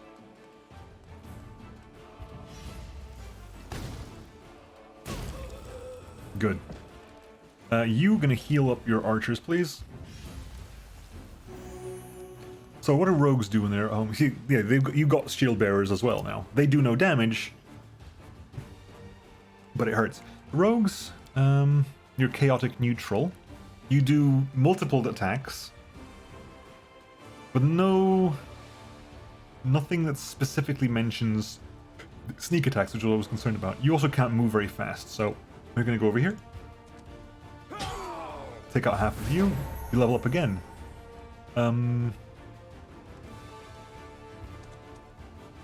Wipe you out. 4 damage there. These guys are slow now, so it'll be a while for them to move up.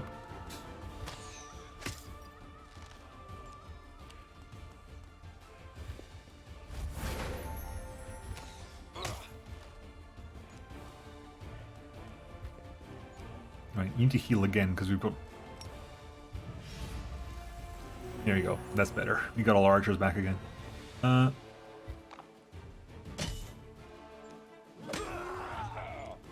Okay, can you blast you there? Because... lower those numbers as best we can.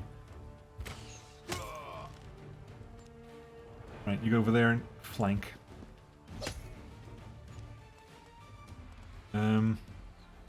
Who needs to...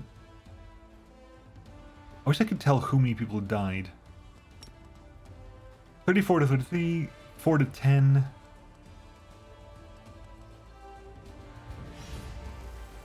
Let's get them all back. Good. Oh, good. Hang on. Are you focusing this for a reason? Do you have an ability that makes people focus on you? Because that's very helpful. In which case, you target you. You're going to turn on shield wall, because that's your entire job is to turn on shield wall. You do very little damage now, but you got shield wall turned on, right? Which means now you got an AC of 22. And your to-hit roll is bad, but, right, you can't do anything else. You're not evil anyway, so you are lawful neutral, so we can't even hit you with that. Hey, and you're lawful? You're lawful neutral. Why aren't you hitting... Why isn't that triggering then? Smite... Oh, you smite chaos, not smite lawful. Derp, never mind. Blast you again.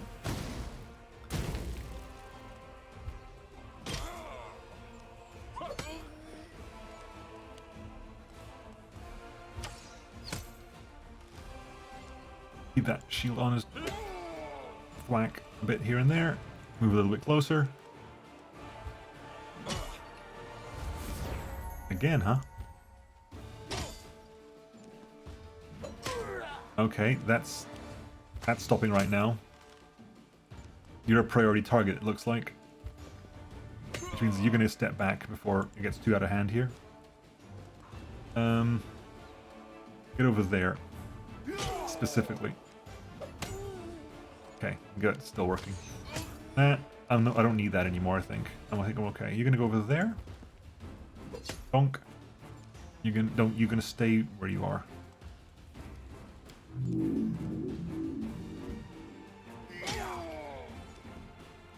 Damn it. Moved out of the way.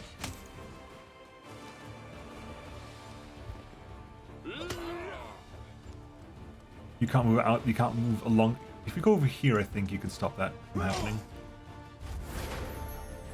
8 to 11. 5 to 11, no, go over there. There we go. We get everyone back. We get 7,000 experience with that. So now 128,000. That was a thing. Okay. That wasn't really my intention, but sure. Texture protectors, you're still kind of waiting for the day to pass. We're still waiting on 3 days for that, 12 days for that.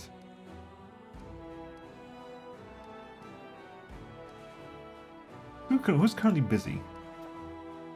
Leadership is currently free, as is military, but we have nothing for military or leadership to do right now. Which is weird, because we should be able to level up military. We're not waiting for anything. We're not waiting for anything specific. Let's just go. Let's go out and let's have a wander around as a party, because it's going to get crazy otherwise. I want to balance moving around as a party and moving around as a... Let's get out of here. So exciting. I want to balance, like, doing some stuff as a... Night Gamblers. That's still ongoing. And I've got to deal with this. We spoke to Social, we got nothing out of that. At all. I'm kind of wondering, sort of, am I missing something here?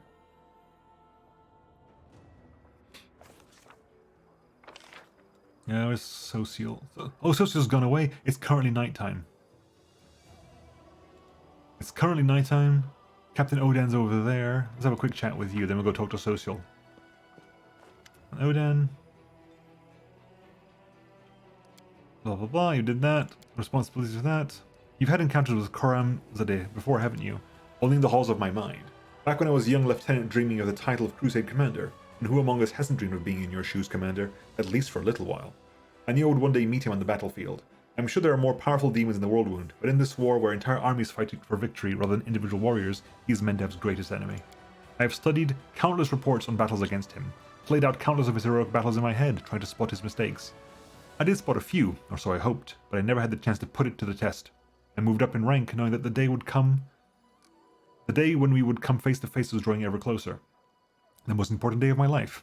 I could feel that it was very close. Tell me about your career. My family has served in Mendev for generations, simple but prosperous folk. Even as a child I was interested in the study of warfare, and I knew I'd end up joining the ranks of professional soldiers. After serving for 3 years as a cadet in the capital, I went to Lastwall, where I graduated from Crusader War College with honors. Then I returned to Mendev. For 25 years I fought many battles as part of various border units. As a result of my service I was distinguished by command with a promotion to the rank of captain, and a subsequent transfer to headquarters. Captain Odan falters, his expression darkens. He remains silent for a little while and shakes his head and continues. Now that I didn't have to do drills, I had the time to focus on studying tactics and military strategy. Tactics and strategy. My fellow officers called my desk the archive because it was always covered with manuscripts and military treatises. Alas, I never did become commander, even though it was my childhood dream, but I was able to become a competent enough officer to be serving directly under your authority. I hope you'll find my knowledge useful. I get the feeling you've had your share of pain on the front lines. Captain Odan presses his lips together. No more than the soldiers from my squad. My last battle was at Villareth Ford's outpost, north of Canabris. The demons, they brought flames down on us. I've never seen anything like it. Walls of fire spewing out fireballs. 300 soldiers turned into screaming, burning meat. And, believe it or not, in the light of that cursed flame, the battlefield was as dark as a cave. The smoke was so thick you couldn't see any further away than your own hand. We held that day, but the price was high. I paid mine as well. It took a miracle for the clerics to pull me out of my melted armor, and it took me 4 years before I could remain calm near fire. Any fire, even candlelight. I thought they'd write me off as psychologically broken, but instead I was promoted. Apparently in that inferno we managed to deflect a terrible blow and protect Canabras from the attack of a superior force. Apparently we were heroes, as unyielding as rock. I didn't know that at the time. We were just fighting. Burning and fighting. Cool. Right, let's go talk to Sociel. Yomine, Captain Harmattan. Again, no clue where... I didn't actually check the inn, did I? Didn't actually check the damn inn.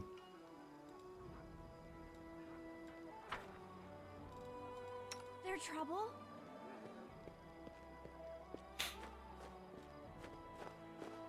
I'll talk to Sociel and then I'll actually make a move and actually do something with the party. So you haven't done anything for the party today. You're gambling in the graveyard, Sociel. This is not great news. This is not a great look for you. The soldier stares at his cards in the dim light of a candle stub. Deal me 2 more. I'll double down.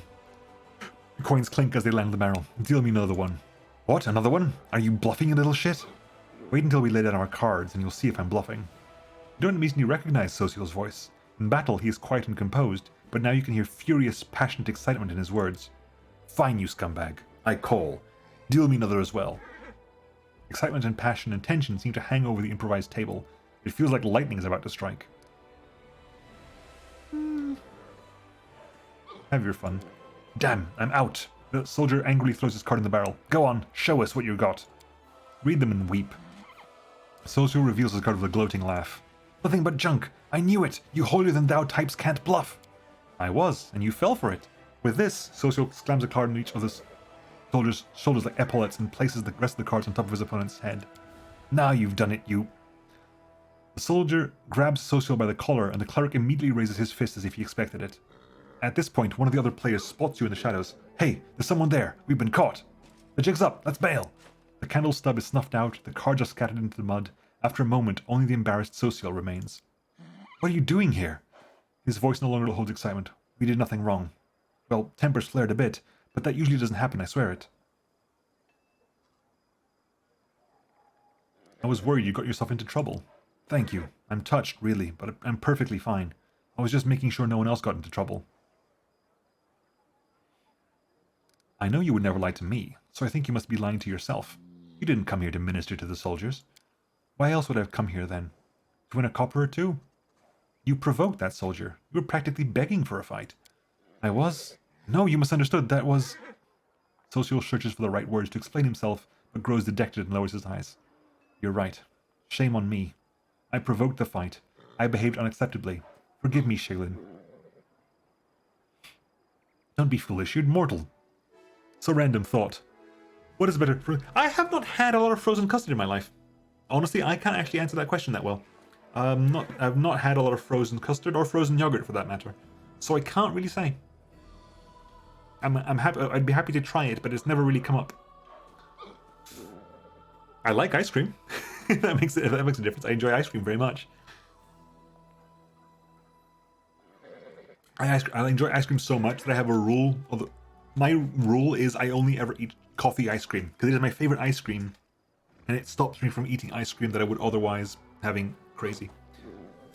So my rule is I only eat coffee ice cream because it is my favorite ice cream, and it stops me from picking out whenever we get the chance. And because coffee ice cream is not a very common flavor to ship in stores, it's usually I can't get it when I go to like an ice cream place. That's maybe mostly when I can get it. I'd ship you some, but I'd probably melt the Atlantic. Probably. I'm sure there's frozen custard and yogurt here, I'm sure. I'm spoiled because we have a big chain that does custard in Wisconsin? I am not very good at state letters. Hey, I'm right, sweet. I mean, W kind of narrows it down a bit, but I was like, I know there's Washington and Wisconsin. I'm pretty sure Washington is WA because I know that Seattle WA is a thing. I don't know if I don't think there's another state with W in it, so Wisconsin maybe? I've tried to do the geography tests of like name the states. Wyoming, right? Yes. See, it was nagging because I'm pretty sure there was one. I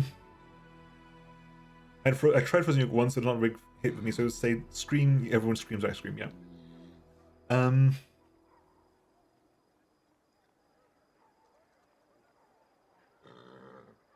What was the word I was going to say? Yeah, so I tried to do those geography things, or like name all 50 states and they give you a map of the US subdivided.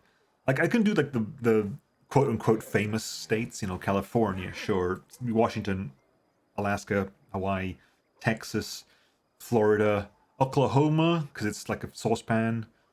I know I've got friends in like New Mexico and Nevada and stuff, so I kind of know in Utah. I kind of knows where those were. It gets messy. I know that the Dakotas are at the top, but I'd probably be able to guess the Dakotas because I know it's North and South Dakota, so I'll probably do that. I would get confused between Missouri, Michigan. No, Michigan. No, Michigan's no Missouri. The one with the hockey. It's an M one with hockey. It's the one that the Mighty Ducks takes place is. Is it Missouri? Missouri's further down. Minnesota, that's the one. Minnesota. I know that's up there as well with the Dakotas. I know where I think I could probably point out Georgia and the Carolinas.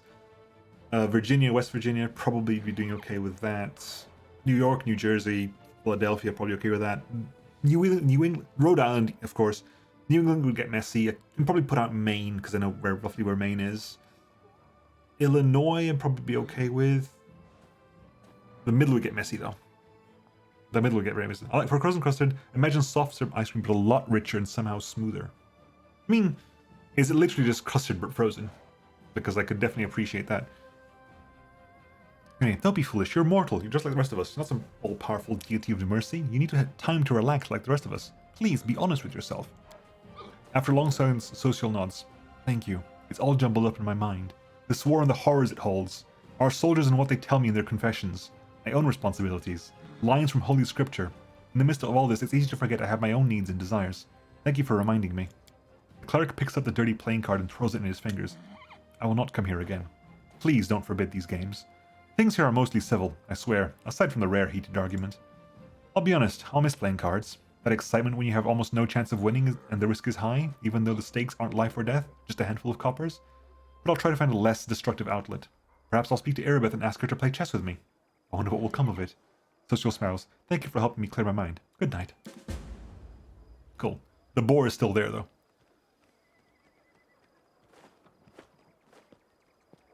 Boring book for... Oh my god! Shit. I was thinking of what was the name? Was it in a different... Was it in a stream? I was thinking I'd found the perfect boar name, but I forgot what it was. I think I may have spotted it. It might be in a War Tales episode. Crap. It might be in a War Tales episode. If you find yourself in the States and a Culver's ends up being within your range, well, absolutely. If I find myself in the States next time. It happens on occasion. It is rare. It's been a few years since I went to the States. But if that happens and I find a Culver's, I'll definitely give it a shot. It'll stick in my mind. But I remember at some point since last week, because last week was renamed Boring McWarface, some point between last week and this week, I found a really good boar name. And it wouldn't have been recording in War Tales because if it was done this week, it was done... Was it another stream? What was I doing there? I got a really good boar name. Shit. Damn it, it's gonna really bother me now. Anyway, let's get out of here. Understand, I've never been to the UK proper, not been to Europe in close to 20 years. Yeah. But I've been to the US 3 times, I think. And they've been like, everyone has been at least like 10 years of it. I went once when I was very young. We did like Disney. I was super duper young. We did Florida and Disney. Was it twice? I've only ever been twice. I went as a kid because I know I've been to New York when I was very young. I know I went to Aspen in Colorado, and I know I've been to Disney. in Florida. So I know I've been to those places, and I know that all didn't happen in the same trip. And I mean, when I say I was young, I mean this is before I was 10, so it's been quite a while ago. A long time ago. And then it just didn't go for ages. Then a friend of mine got married. My friend of mine who lives in New York got married. Like one of my best friends got married, so I went over for a week, or essentially a weekend, which was like, I only went because it was that specific friend, like someone I'd known since I was 4 years old. So I went specifically for that.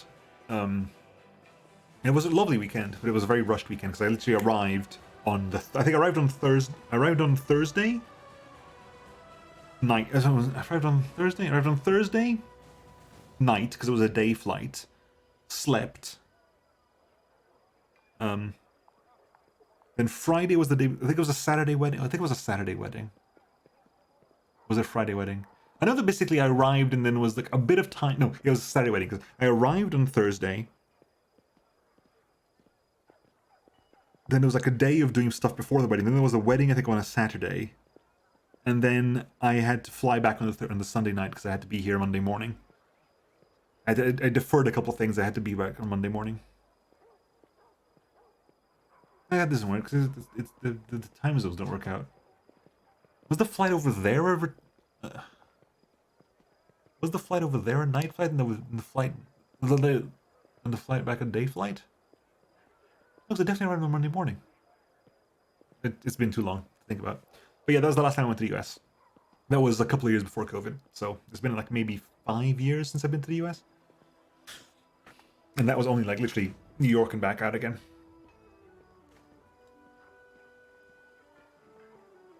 Anyway, let's get out of here. Let's actually do something as a party for a bit because we haven't actually gone around and I need to fight things as a party. But yeah, this is our standard party. I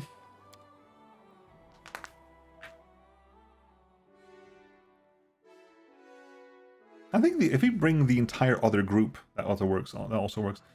So we have stuff to do here. Wait for the result. That's waiting for the result for Battered Spirit. We're just waiting for that to trigger, I guess. And visit the Blackwater clan settlement, which is somewhere. Ashen Grotto. Have we been to Ashen Grotto? I think we did. Temple of the Good Hunt, Crimson Dust, Shrine of Sacrilege. Molten Scar, we have to go there. Winter Sun, find the missing Crusaders. Shack, Heart of Mystery. Oh, hang on. New week. We can recruit again. Grimwood's over there. We take over there. Crimson Dust.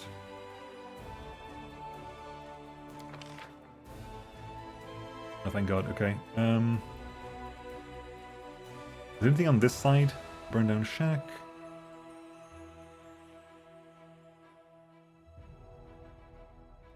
I'm trying to find out where the... What's the place called?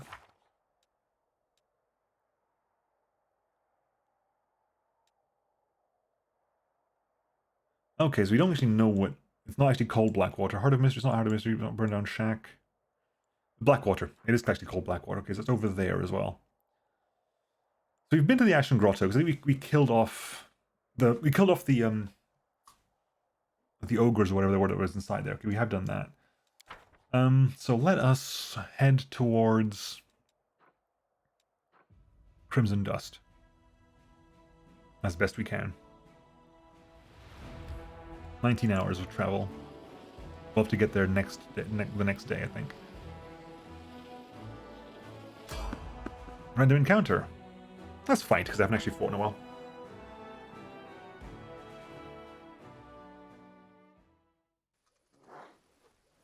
Sila, get on the damn horse. We stand. Do pre-buffs.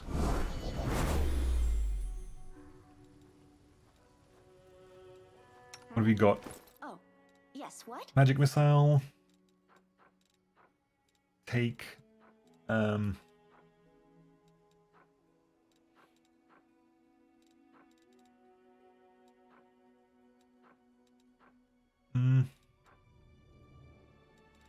Let's start using some of these, right? Scroll of Blindness.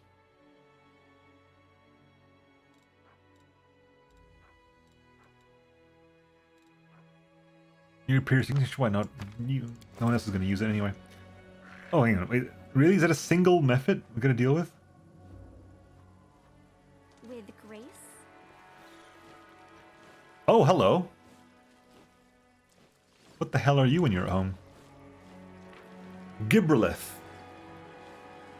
A chaotic evil outsider. Oh, that's the pet. That's Wendu's pet. Defense, touch AC is low, good.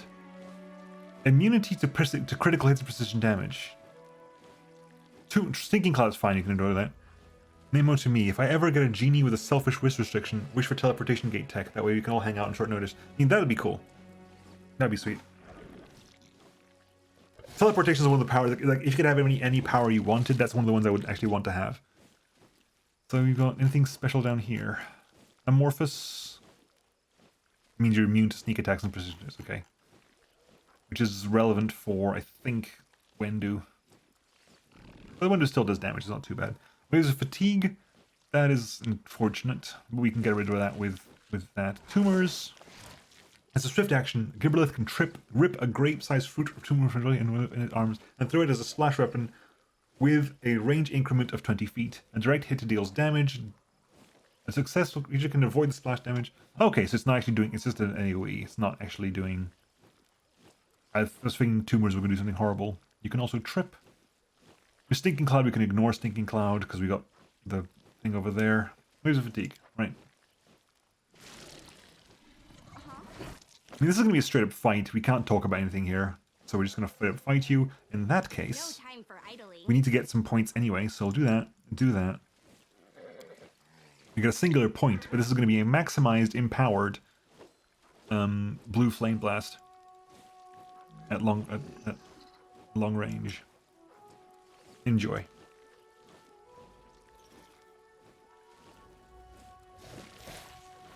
Save the last one for me. 120 damage. Needed a 2, rolled a 2. Okay, so how much damage you got left? You're almost dead. Yeah. You do love you sometimes. Deadly aim. I'll rip you apart! Needed a 2 to hit. Get in there and hit. Into the fray! Needed a 2 to hit, rolled... Hang on, I rolled 2 critical misses in a row. That's lovely. That's a... Darachne Devastator. I don't like that. Hey, Ivu, can you finish this off, please?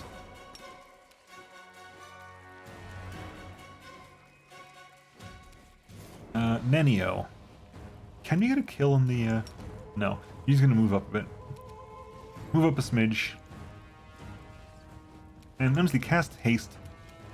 No, you can't cast haste, you already moved. Never mind. Camellia, can you get over there? No. You cannot. Air barrier. Which at the moment...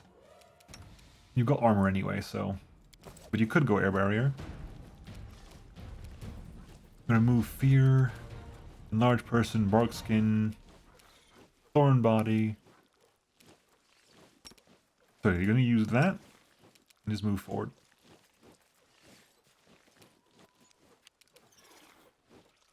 Ember.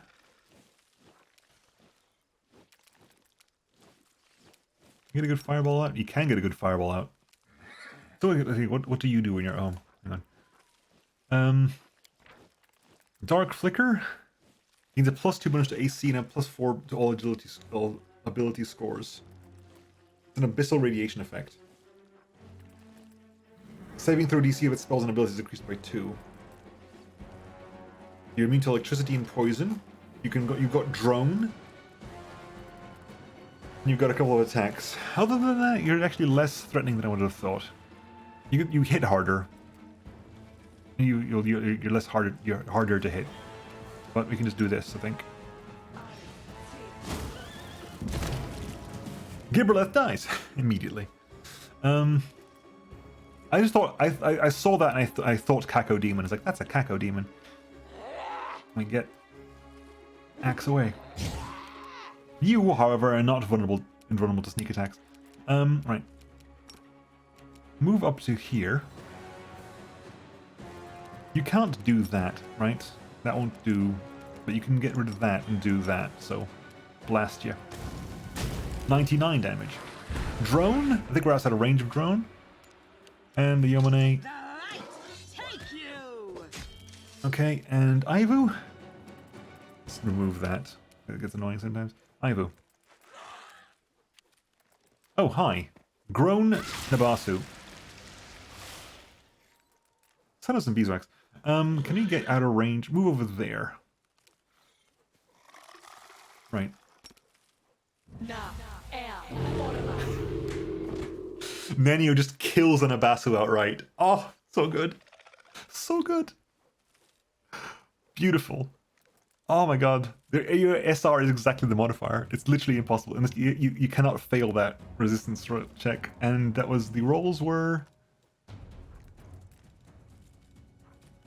Casts. You didn't even roll checks. Cool. Thank you, Nenio. Camellia. Triple attack on you. I'll cut you wide open. Second grown Nabasu, huh? Stop hitting Chandra. God damn it.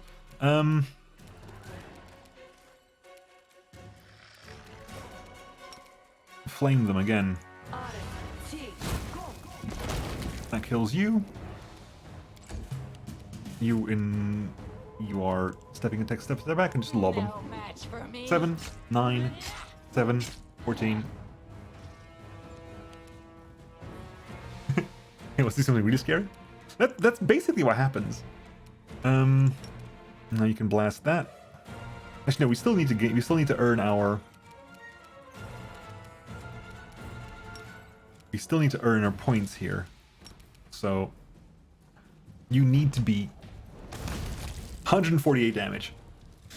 Oh my god, the tank isn't working. Oh, have you got your fast healing? Should blast Yeah, you do. We got fast healing right now, so we can just wait for a bit, and it'll automatically heal up all the damage you took. Anything we're gonna pick up here? Nope, nothing to be picked up. Who's got the flying? I'll watch It's you, isn't it? You've got the devil imp. This is my time to shine. Okay. Are we? Yep, we're good. Although I haven't played 5th edition, there's a fun tumble about vicious mockery and hypothetical high-level bard serial killer. Right, okay, let's just leave, I guess. Nothing else seems to be here. We just wiped out 4 demons. Nanyo just completely obliterated one of them. Oh, I can't do it from here, obviously. Derp.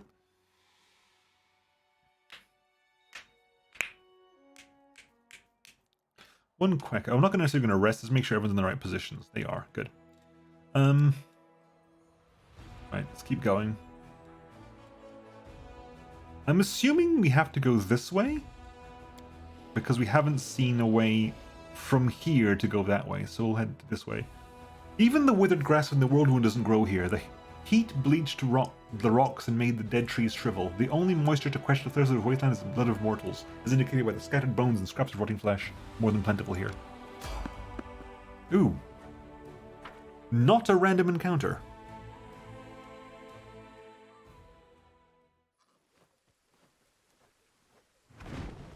Oh, the dragon's back. Stupid lizard all feastful. The dragon's back. Goddamn dragon.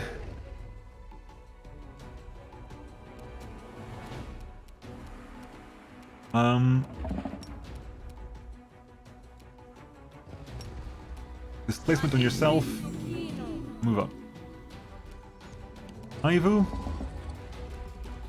Get behind the dragon, please. I'm fairly certain your will save is huge. You actually are technically vulnerable to Phantasmal Killer, but I don't think you can actually die.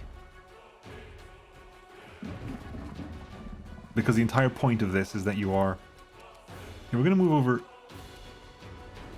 Back up. Okay, let's cast a spell first, shall we? Damn. I want to basically split up before you do your thing. So you can just cast an icy prison on you. Fails to overcome spell resistance. Yours SR is... I mean, it wasn't that far behind. Sela. Go to that side. The inheritor, guide my blade. Okay, now you are maxed out as it is, which means we can still blast you with extended range, maximized regular flame. So we just don't move, we just blast you immediately. Away, you rascal! Hits you for 93 damage, which is like a third of your health bar. You get to basically... You can't quite do it from that range there, so you're going to move all the way over here. We're going to basically split the damage up a bit. They'll beg me to stop. Mist and Ember. Ah, this you have the maximize. Okay, I was wondering why you're doing so much damage. You're gonna fortune Chandra to help with any kind of rolls you have to do. You're gonna flame somebody, aren't you? Dedicate my life to science. Appreciate. Because it's an Ember goes down. Oh, literally 1 HP away.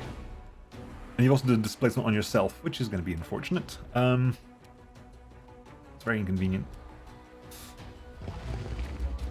Okay. The spirits demand your blood. What were the rolls there, by the way? Armor class 40, which means I need 20s to hit. Need 20s to hit with that. It's unavoidable. Ivu, I think you need 20s to hit as well. Yeah. Oh my god, did you actually hit with one of them? Oh, you roll concealment first, okay. Right, so you're evil, right? Okay, you're evil dragon, so we're gonna hit with a smite evil. And just get in there. To the fray. Right, you only made that because of what's happening here, so we're gonna blast that again. Hope for the best. Can you do that quietly? I should have done that, shouldn't I? Yes. Never mind. Your time is over. Concealment. God damn you. Wendu? I'll rip you apart. It's 20 on all my hits. Ember's down. What troublesome prey. Hardly worth. I'll kill you another time when you have a little more meat on your bones. Okay. We did do a bunch of damage to you. I think we hit you once. And I think May did. I think May. Yeah, Sela hit once as well because that was when it was still flat-footed. Right, let's bunch everyone together. So exciting! All right, get some heals out. I heed the voice of the spirits. This war Yes. Are we ready to move out? Soot is restless. I wonder why. What's on your mind? I like wonder. You require my unbiased opinion? No reason to pause. Trust in yourself. Sure, reporting for duty. Hey, Burke. We will win this war. You are my favorite aide. Yes. Okay, then that can just do that, I think, Where I and can. there we go. That gets us Ultimax. I have awoken. I have awoken. Beware, I hunger. Run, run, run.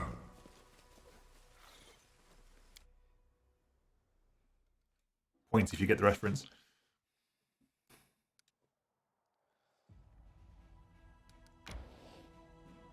I'm assuming we do it from here? They're not tired yet, okay.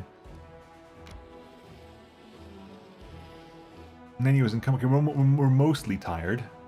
How did you get to Crimson Dust? Oh, is that actually is that a real line? You have to come up from the top. You have to. Okay, I'm not going to Grimward without Greybore, but that is where the dragon is.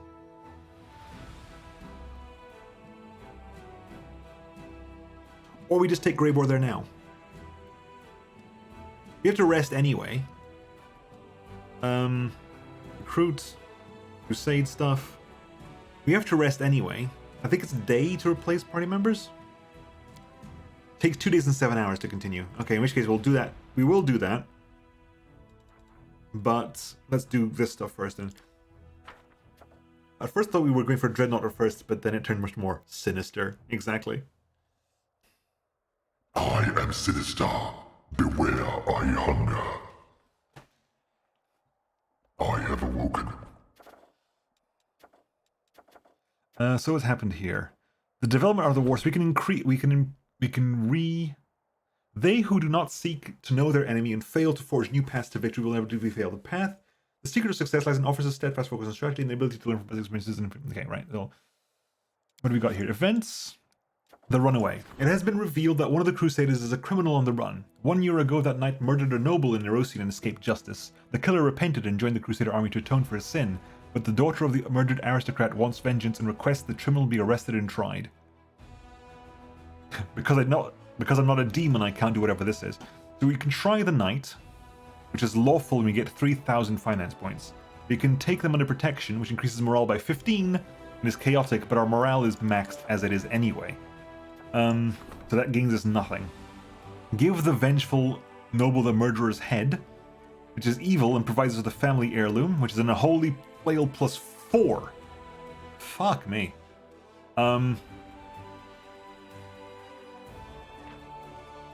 Terrifying. Again, against creatures of good alignment, we're not going to be fighting many of those. And do away with a vengeful noble and get her treasures. You get unscrupulous heir decree. Add 7,000 gold, 5,000 finance points, 50 material. You just basically kill her off and get her reward. So there's two. We have essentially. I assume that this option would also be the evil option because Path of the Demon. We can't see the equipment. Yes, we can. Where is it? Family heirloom. Unholy flail plus floor. Hi there, no more Gloomhaven these days. It didn't go this week because Kenny couldn't make it. We should hopefully be able to do it next week. It's getting 3 people at the same place at the same time is a little bit complicated sometimes. So unfortunately, Kenny couldn't make it this week. And Kenny couldn't make it the week before either. Kenny basically made us speak 2 weeks in a row. But definitely want to do Gloomhaven. We want to finish Gloomhaven at some point next year. Before August. Our deadline to finish Gloomhaven is August. Because that's basically when Baldur's Gate 3 comes out, which is we're going to replace Gloomhaven with Baldur's Gate 3.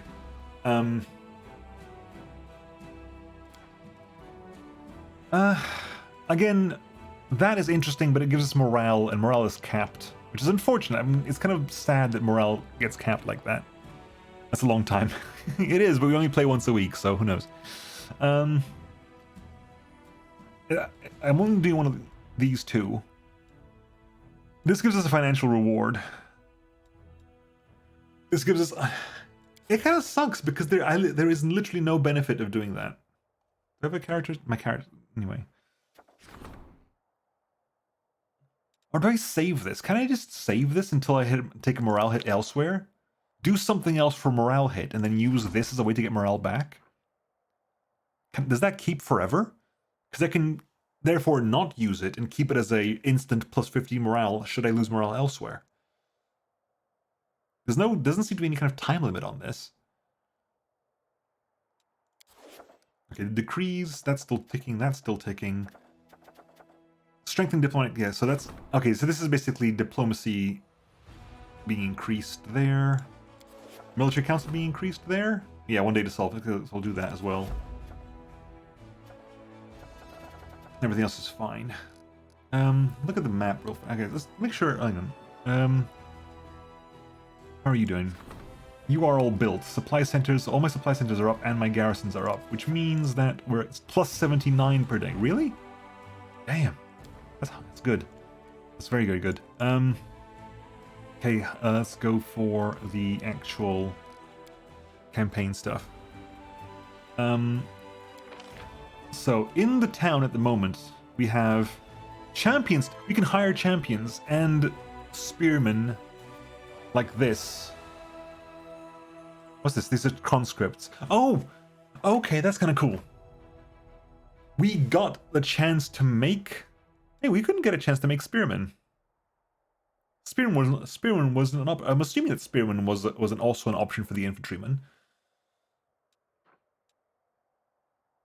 You're gonna get those, obviously. You're gonna get these, obviously. You're gonna get these, obviously. You need more of these. That should give you at least an army to deal with. And do we have an army? Yes, I kind of need to really, as a brief moment here, swap these around, take that in. I'll lose all ranged units, basically, if this happen. Lose all ranged units, which is a shame, because these guys are really strong. But it means that it gives me space to get conscripts as well. You're going to be a very infantry-heavy army. Also, is going to be really interesting ways to figure out what would have been the correct choice. Right, stop that there. You go back into do this. Hire the conscripts. So you've got an extremely infantry-heavy army, which is good, I guess, because it means dispersal of forces can give all the infantry a bonus to attack, which is a lot in your case. Okay, that's that you. You start heading down this way, because there's armies for you to deal with. There's an army over there, there's an army over there. Start heading this way then. We'll do a quick save to make sure we don't run into anything. Go that way? Okay, that leads up there. That must lead, there must be a node here that links all that together. So head down this way. Good, right.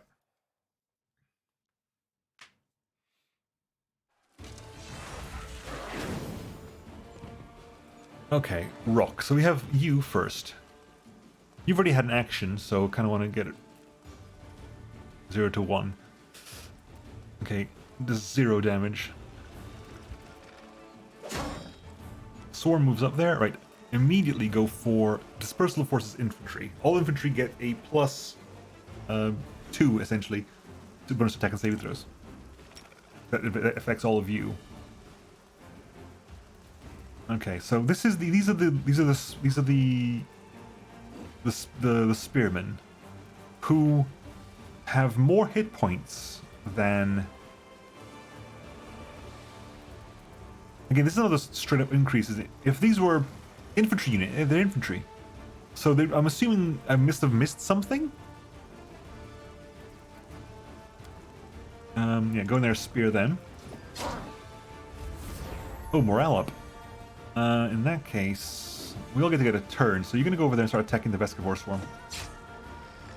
You are the conscripts, so you can't really get a lot of damage out here. You don't do much damage at all. I mean, 64 of you do way more damage than 97 of you. 56 there. You did a drone, randomly. Sure. You move up. You're going to turn on shield wall and move over that way. And then you go big attack here. Kills 3 to 4. Killing 3 to 4 means it's guaranteed it's going to kill 3. I got to roll really badly to kill 4. To kill 3, so I rolled really badly to kill 3. So, okay, what happened there? You used Stunning Screech. The Mounted Scrubs. Okay, the champion succeeded and the shield bearer succeeded. Okay, you're gonna go ahead and eliminate you. Keep working on that. You can do defensive formation. No, you can do penetrating strike because these guys have got damage resistance. They definitely have damage resistance. You can kill 0 to 1. If I give you penetrating strike, you can ignore a lot of that damage. Hopefully, finishes you off. And move over there. You get over there. Donk. You move up to attack. No, you're gonna wait for a turn, I think, because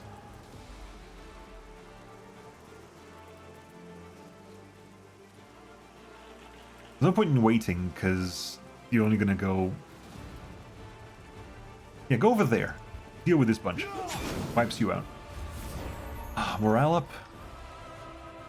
I hope that these are still the targets of choice.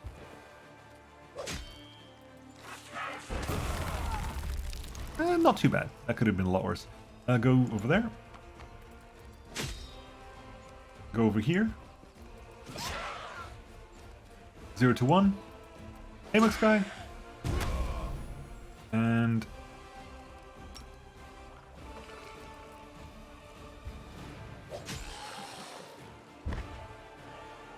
They're doing way more damage. And you get enough to level up? Not quite. You're very close to level 4, though.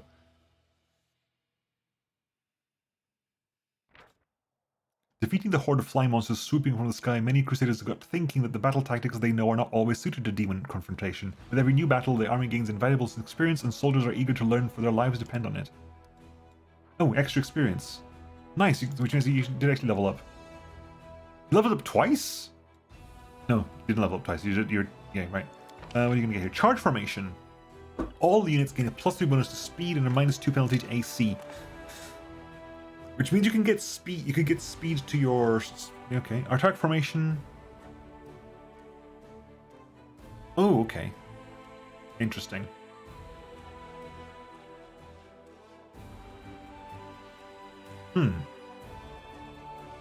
Attack formation for when we're in close combat. Right. That is green gates. Right, move down that way. Okay, we link up over there. Shy boys. Trees and home. We can't go past trees and home, can we? No, okay. The core of the riddle.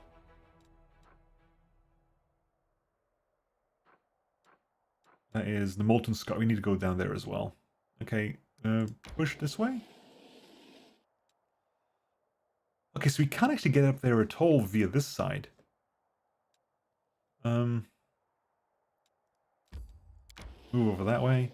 You go back to Dresden, because you're going to be picking up the archers. Recruit the archers.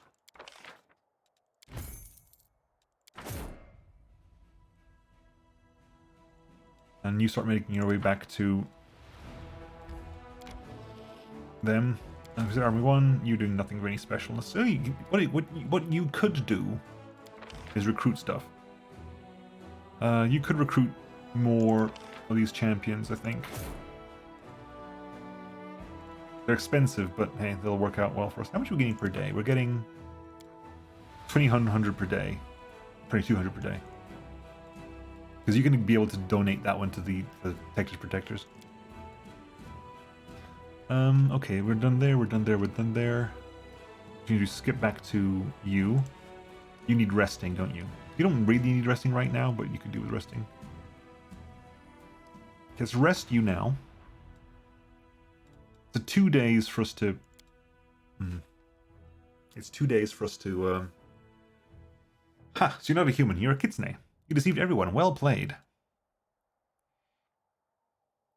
According to the definitions I have gathered, deception is the deliberate dissemination of false information with the aim of misleading one's interlocutor. I never knowingly misled anyone about my nature, and what's more, I could not have done so, given my ignorance of it. What conclusion does this bring us to? I did not deceive anyone. Yes, Nenyu forgot she was a kitsune, so didn't actually deceive anyone.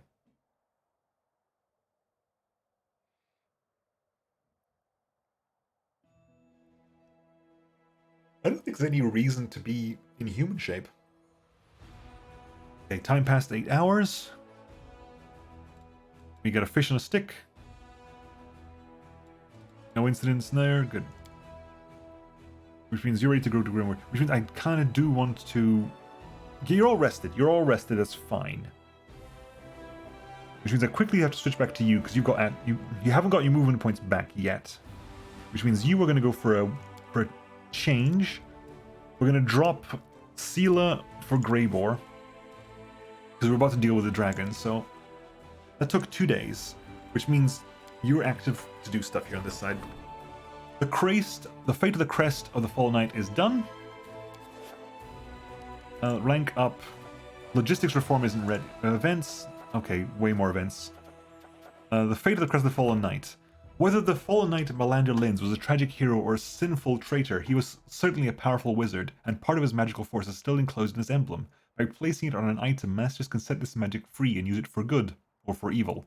You just need to decide what place it is. You can get a belt, Linz family belt. We can get a chainmail. Linz family chainmail is a +2 chainmail. With an enhancement.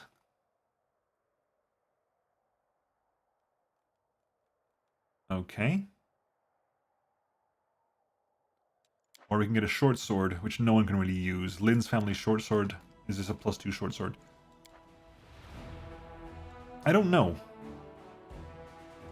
Chainmail? No one's really going to be using the chainmail, so I'm kind of interested. The belt is probably what I'm going to be edging towards.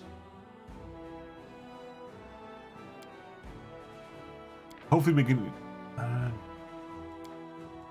is the thing the same no matter what? Yeah, the text is the same no matter what.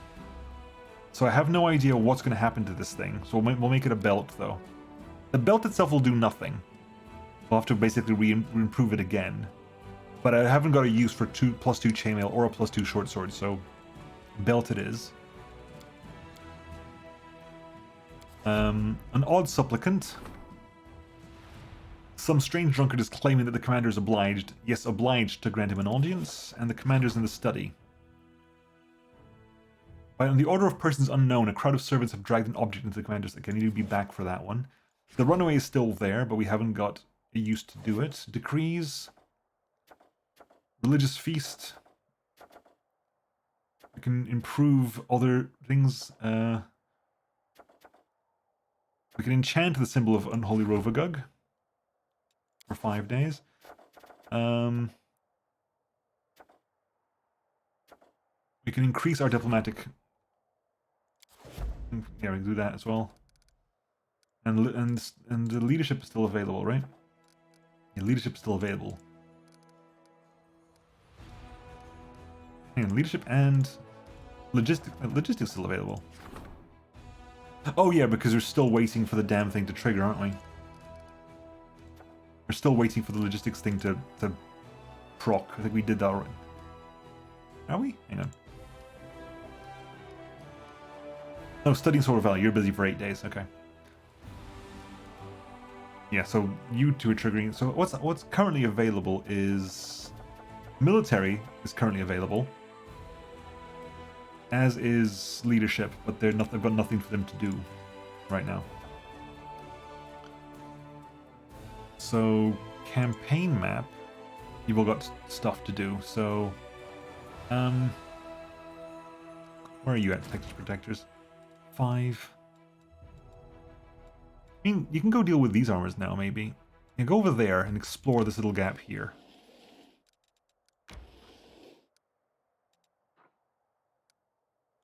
Yeah, we found that point there, over there.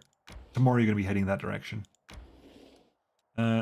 You are heading to meet up with the Shy Boys and drop off the archers. 566 archers. You're going to be hurting hard now.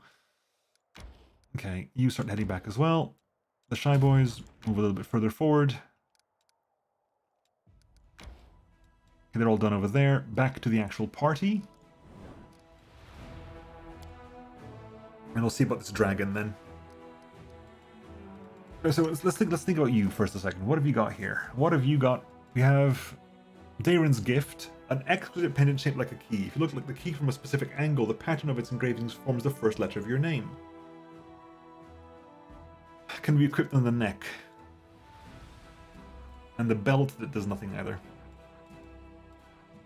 Daeron, I've got a hecking concern, Daeron. You also gave me, what was it, the Wand of Ray of Sickening and also the Wand of Pox Pustules, because of course you did.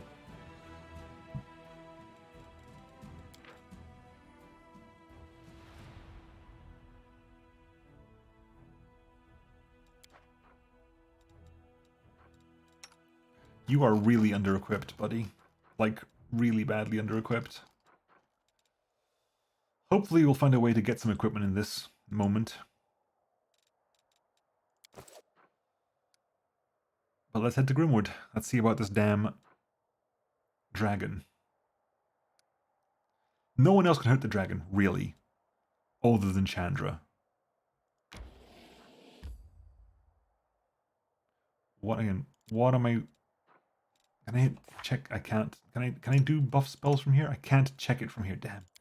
Oh well, here goes nothing. Here goes absolutely nothing.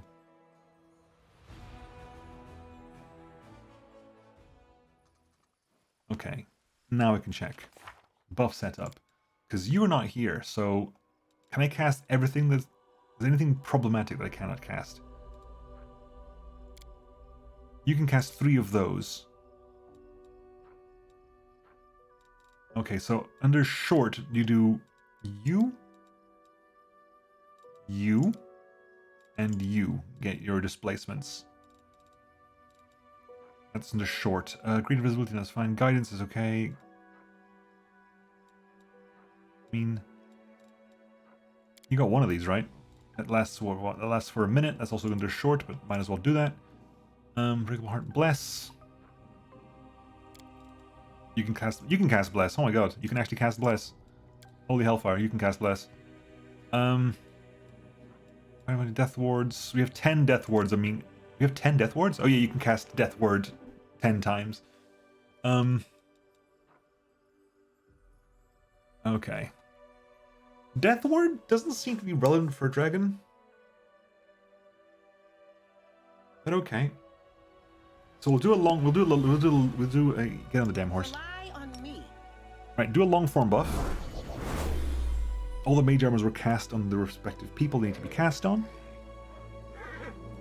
You have armor, so you don't need mage armor does nothing for you. Okay. I mean, could you do with anything else in particular to give you? Remedy has been cast. Together we stand. That lasts for a minute per level, so honestly, cast that on yourself. Actually, yeah, cast important buffs. With grace? Anyone else that has important buffs that he's casting? Enlarged person. Enlarged person actually does benefit Greybore. Who can cast enlarged person? Who can cast enlarged person?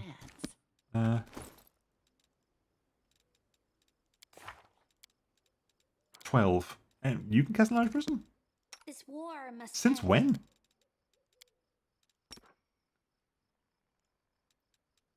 Let's take a look around and find a suitable place for an ambush. Wow, it's not even up there.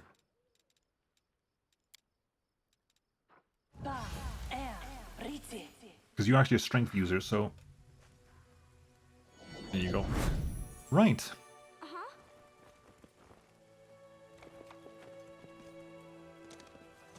Look around for a place for an ambush.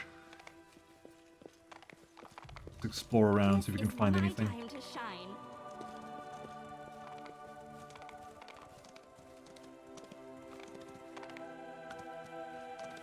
I'm wondering if that's going to be triggering the ambush. Which, if so, can I pre-cast my short buffs at that point? So let's find out. Can I pre-cast the short buffs right now? I'm gonna do a quick save first of all. Pre-cast short buffs, then immediately use whatever this is. And hopefully the game will... Greybore meticulously scans the surrounding area and appears pleased with the results. The town-like hoax of several collapsible spikes protrude from his pack.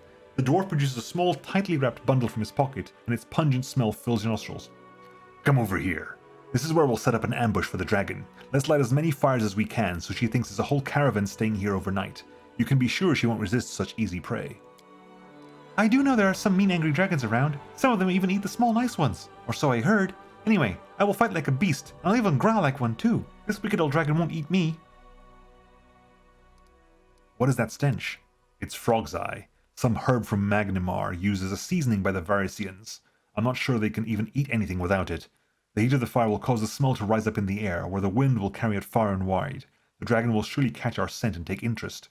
Dragons have a heightened sense of smell, and their sense of taste is even more discerning. The beast won't be able to resist the chance to try some strange new kind of meat. That's awful. I don't want to hear any more stories about dragons eating people. That's sad and just wrong.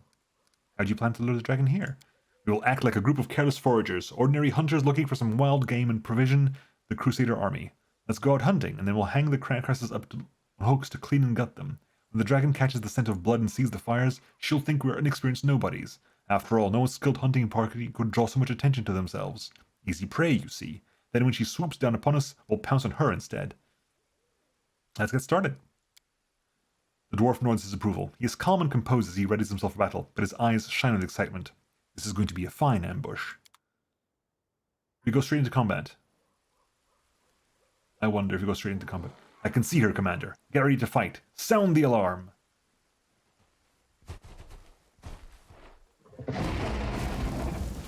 Oh, you wasted your breath weapon too. Nice.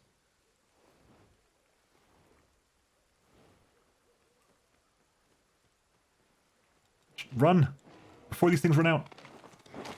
I won't let you put my Try to pierce through the scales. If the wound is deep enough, we'll be able to use the trail of blood to track her down. When do? Hang on. You're not. Is that too far for you to? You're a smidgen too far. Damn. We're gonna lose deadly aim because you need to hit the target. We're gonna lose rapid shot as well because you need to hit. So that's gonna give us a total of +5 to our attack relative to whatever's happening before. So good luck. No match for me. 14 to hit. Chandra, immediate blast with the highest board you can. Fireball. 139 damage. Are you trying to ambush me? You pathetic parasites, you brought this upon yourselves. Aivu? Go in there. You need 20s to hit. Aomane? The light. Take you. Oh my god. Christ. Ember? You have a huge damage resistance to spell resistance to bypass, but we will do our best nonetheless. We'll cast Controlled Fireball slightly on the side of you.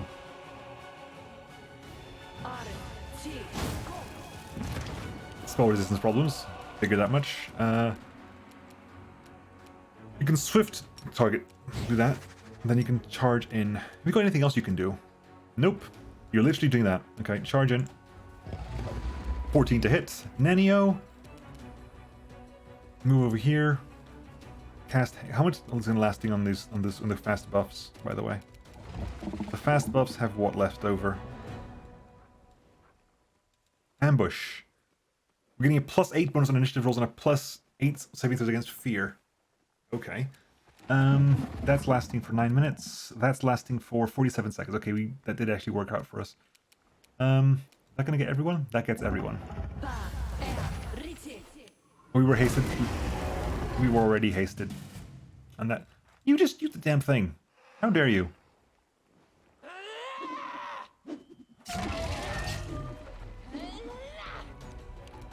Damn. Nanio's down. Okay, do the same thing again, please.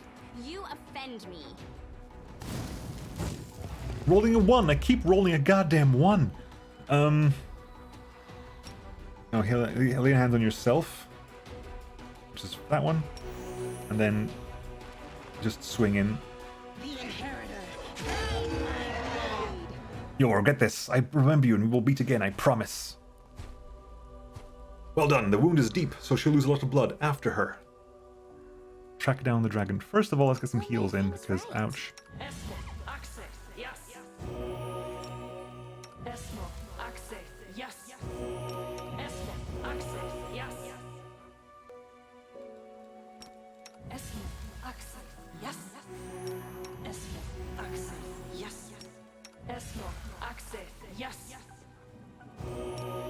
We should have spread out more.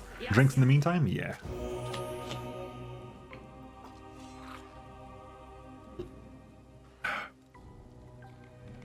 I hope we can just leave this place, right? So exciting. Okay. Pop one of these off. Ivo went down as well. Crap, I didn't notice that. Pop a couple more of these. Right, that'll do. With grace?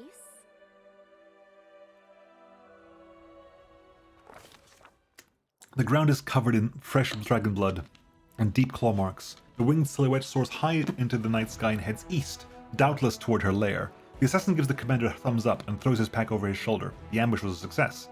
Serious loss of blood, though not fatal, causes the dragon's heart to compensate by contracting more rapidly in order to oxygenate the muscles. This makes it more difficult for her to breathe and weakens her wing capacity. The lack of oxygen also then leads to convulsive seizures that force the dragon to descend for short rests. It takes her the entire night to travel the distance she could only cover in a few hours. Where? Where are we going to now?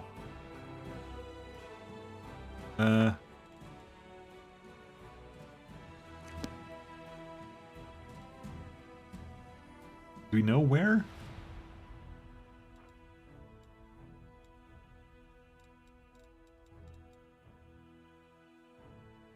Know where she went.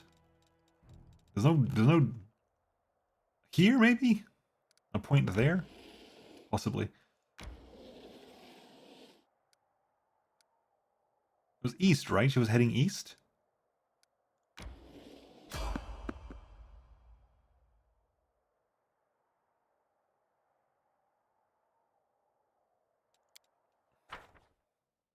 This is not the dragon. 100% not the dragon, but I want to give Grey Boar a bit more time in the light. What are we fighting this time? Shadow Demon's Votary, Babao's Votary Prisoner, Poisoner, Half-Fiend Fury. Okay, Chandra. So anyway, you started blasting.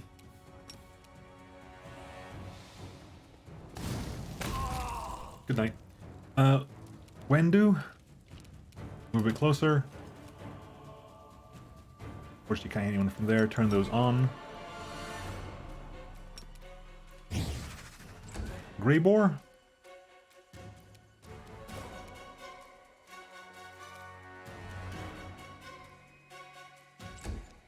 Aivu. You could actually go and attack the Votary from here, couldn't you? Yeah, you could. Can you get in a good place to get the... We find... I'm gonna find the dragon. The shadow one is the one I'm concerned about most here.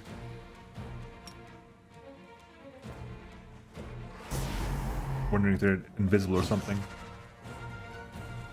The shadow demon is one I'm most worried about here.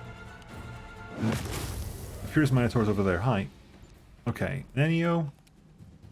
Move up.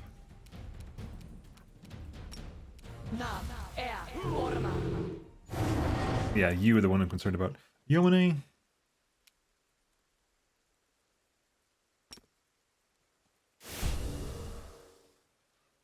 Into the fray! The light take you! Ember. Move up. And you get a blast off. You kind of get... You can do a controlled blast.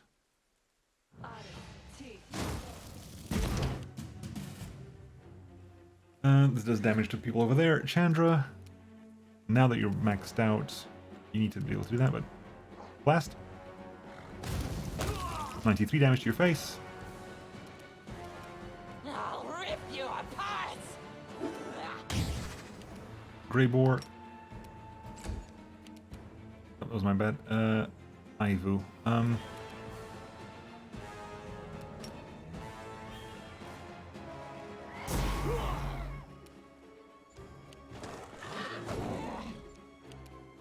Nenio. Move down here. Damn, it's still out of range. Good night. Phantasmal Web triggers. The horse doesn't move. The horse failed the saving throw. So did Wendu. If you get off the horse, it'll be the entire move action to do that.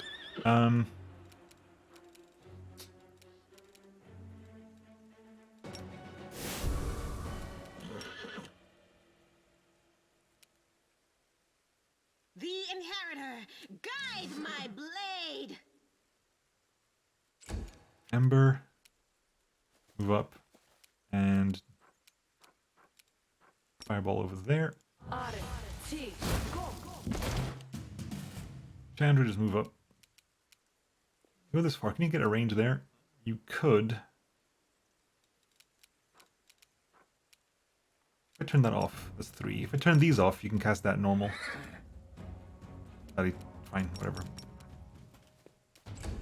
Wendu, you can't move at the moment. Grey Boar, you're too far behind to do anything. Bless you. Aivu.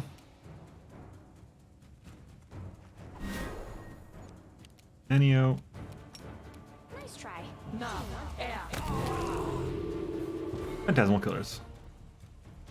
Grab you. Grab you.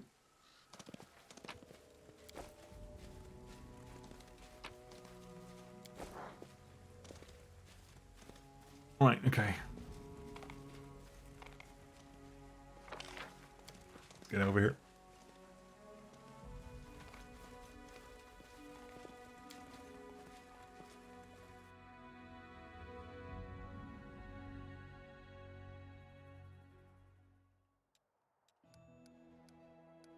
Okay, so we've definitely joined up here.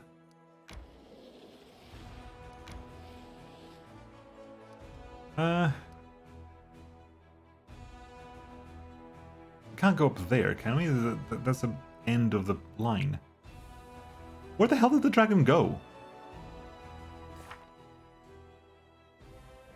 She left behind a trail of blood. I can't see it. It's not on the map.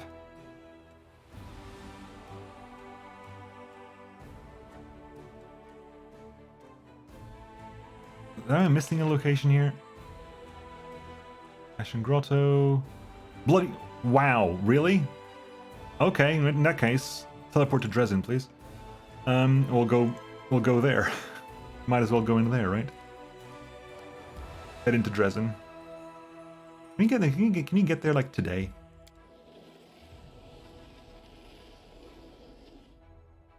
We'll need to rest before we get in, but we can do this. Close that down.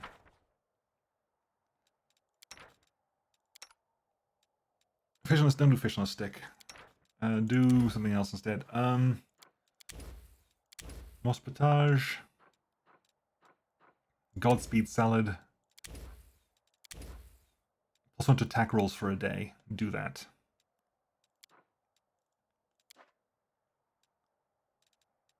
Go. I can't believe there's no Beggars Guild in Canabras. Didn't they demand a cut for letting you operate in their territory? Sometimes I was approached by healthy people who pretended to be poor and sickly, and they said that I owed them some kind of cut. I gave them coins. If they are willing to be miserable all their lives for the sake of coins, that means they need them more than me. No, Ember, you're too precious for this world. Right. The rest happened, which means that Crusade is doing some more management stuff again, but let's deal with it. You failed to sneak past enemies. Wendu, you failed a stealth check. That doesn't usually happen. Your stealth is ridiculously good.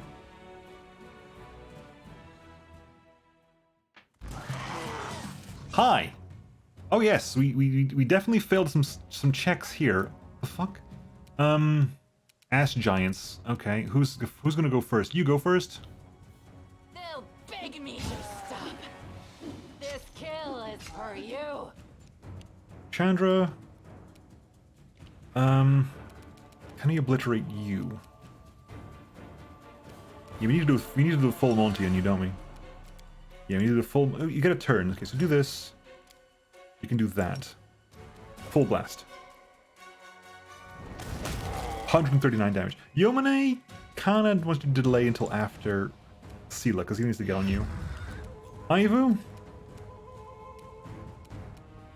These, you get a turn and you get a turn. Yeah, go attack this one here. Ashton's gonna run into Mist. Sela.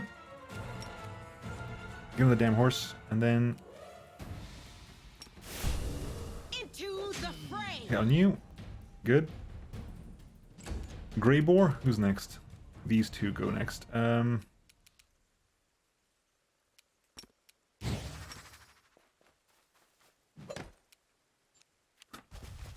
2 to hit, roll a 1. Luckily, we're pretty good at getting people to miss us when they need to miss us. Damage to the pair of you. Nenio. Who's not taking damage yet? You haven't. You haven't taken damage yet. You just die. Nenio is a legend. No match for me. Remember my name. Wenduag. Hi, Wenduog. Give you a eruption. A maximized, empowered blue flame eruption, please. That'll do. Thank you. A bunch of crap here. None of this is even magical. We're also going to do the slow buffs because we haven't done that yet. Alright, everybody out. You weren't even in range of the damn communal. You were not in the damn communal.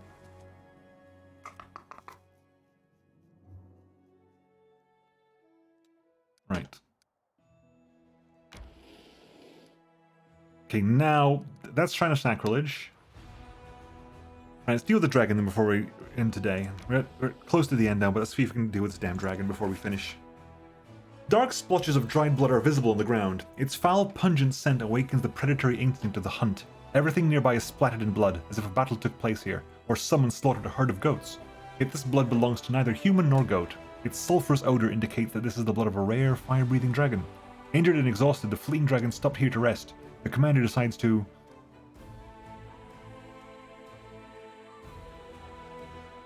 personally examine the trail to impress the assassin. Having examined the blood, the commander points confidently to the south. The dragon's lair is hidden somewhere along the mountain gorges. The dwarf, who has been watching her, nods his approval. He seems impressed by the commander's tracking skills. Artisan's Tower has been revealed, which is over there. Which I assume has to be from there. It makes no... Yeah, okay.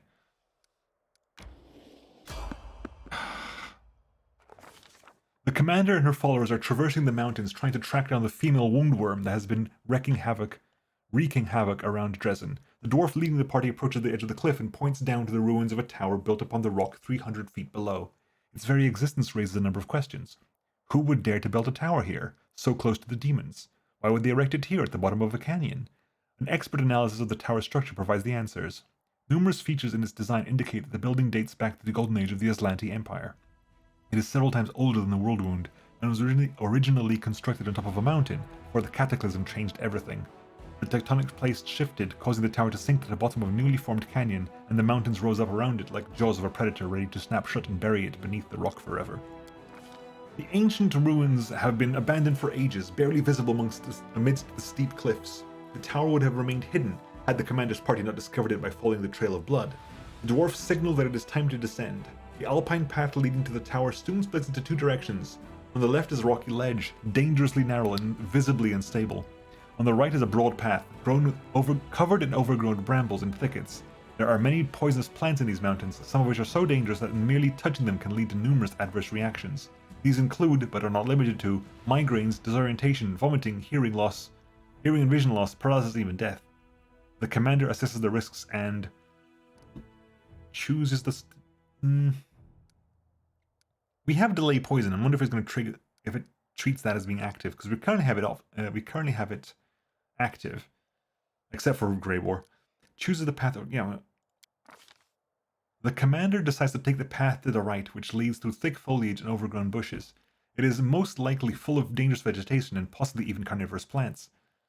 These plants are difficult to distinguish from their less hazardous counterparts, and only a skilled botanist or a wild animal native to the area might know which specimens pose no threat to humans and which must be avoided at all costs. The commander uses a lore nature check or a perception check.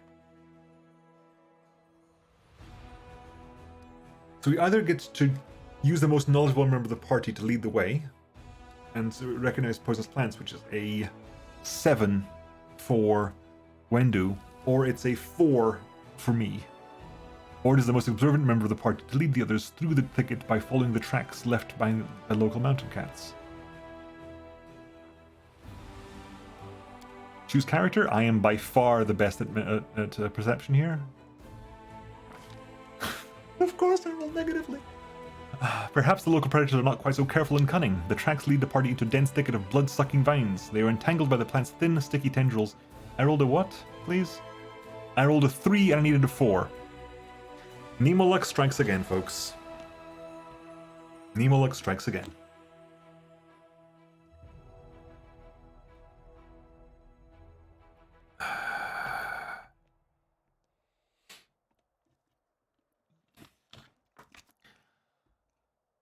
Perhaps the local predators are not quite so careful and cunning. The tracks lead the party right into a dense thicket of blood-sucking vines. They are entangled by the plant's thin, sticky tendrils which last themselves hungry. In severe pain, the party free themselves from the sucking tendrils. The vines drip with fresh blood, leaving numerous ringed puncture marks across the skin of the victims.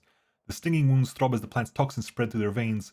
Luckily, it is too weak to paralyze such a large prey.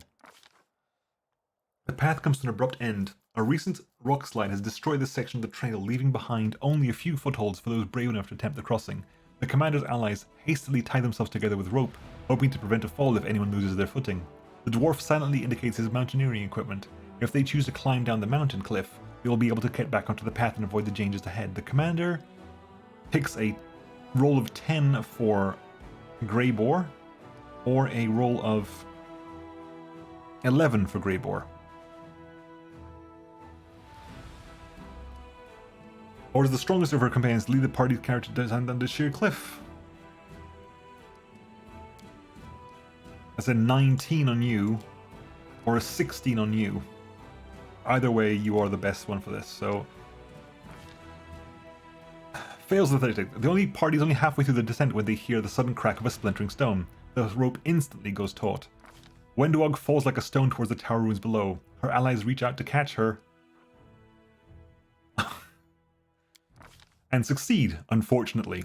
Wenduog clings to her allies, pulling them with her as she plummets through the air. The safety rope grows taut as each member of the party is dragged over the precipice, one after another. Amidst the cacophony of shouts and muffled screams, the commander and her followers hit the ground with a resounding thud. Luckily, the ledge was not high enough for the fall to be fatal, but they cover the rocks around them with splattered blood and torn bits of clothing as they tumble towards the dragon's lair. The dwarf leading the party tries desperately to slow his descent with a small axe and curses furiously, punctuating the numerous obscenities with occasional pledge to Norgorber. You've met the enemy Iomene.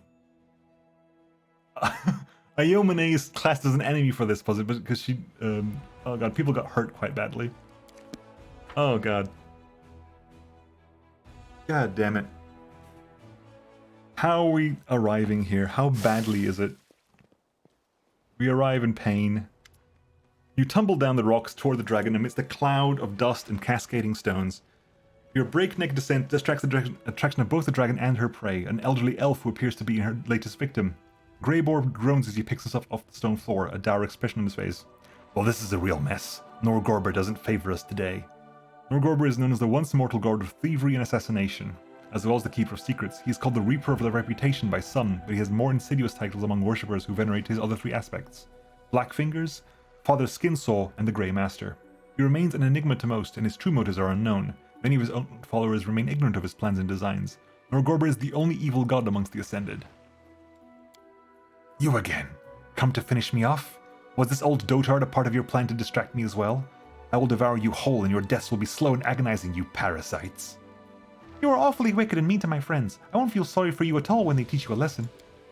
To your surprise... Hey! Hello, storyteller. You recognize the dragon's captive, the storyteller. He points urgently to the dragon. Kill her! Kill her right now! If she starts to breathe fire, everything around here will burn. I don't want to fight. Prepare to die, monster! How dare you injure me? You will pay for the pain you've caused. I refuse to accept their statement. Hang on, what happened to us, by the way? Constitution damage. Exhaustion. Oh, Christ. How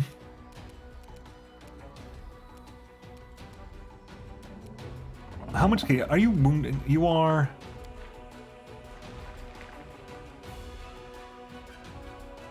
You are... You haven't been hurt at all. Is it because I took too long to get here or something? I don't know. So anyway, I started blasting. Wait, what? Are we staggered or something? Or is no, this is a surprise attack. Okay. Oh, we can't even charge. God damn it. Wendu. Greyboar, you needed a 1 to pass that check and you rolled a... Never mind. You can't even run. You can't even move? Why can't you move? You're fatigued, I get that. You're also poisoned, I get that. The delayed poison seems to have disappeared by this point. You can't move at all. Nenio? I mean, your spell resistance is ridiculously high. It's 30. Which is not 40.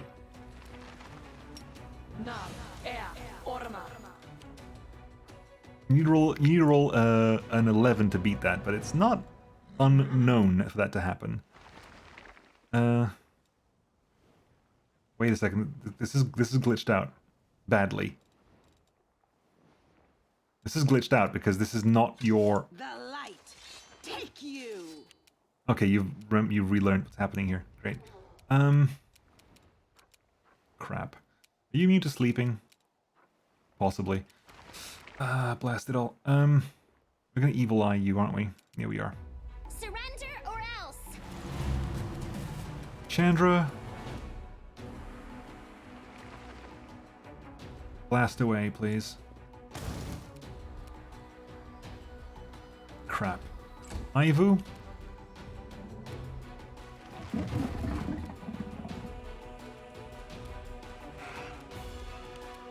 Windu. I'll rip you apart. Grey Boar. Simply business. Yep, that just kills all of us. Nenio's actually dead, everyone else is down. The only person who's not down is me and Ivu. We're the only ones not down right now. Good heavens.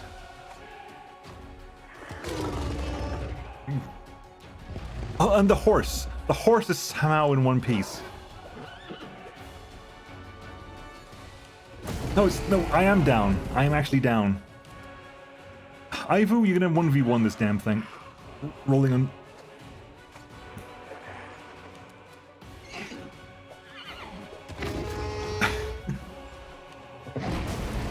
Ivu's down. I get up. Stand down. You wounded me, followed me, whatever. Doesn't matter. The horse goes down.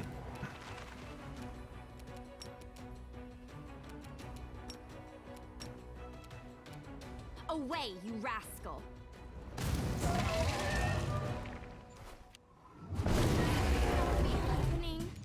And down we go again. Yep. I mean, arriving here with like all those problems? Hell. So where are we?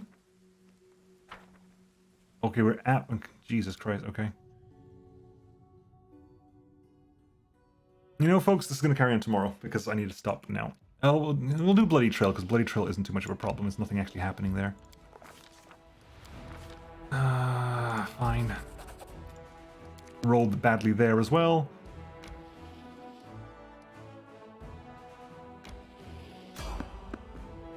That's happening there. Right, we're right. Okay, we're stooping that one. That one. Turns out to be a smart decision. The local predators tend to avoid most of the poisonous plants. At the end of the trail, Chandra and Alara notices the recently mummified corpse of a female mountain cat. It fell prey to a thicket of blood-sucking vines. This is the problem, because you gotta roll a 10 for you, buddy. Assisted by their training and combat experience, the party climbs down slowly and steadily. Greyboar does not panic or make a single mistake as he skillfully leads his followers through the treacherous terrain. Eventually, they reach a secure rock ledge. With a cry of warning, the dwarf points to the sky. Giant birds of prey circle ominously overhead. Their beak morphology indicates their carnivorous nature. Why is it random? As in, there are dice rolls involved, and if you fail them, horrible things happen, and if you don't, they don't.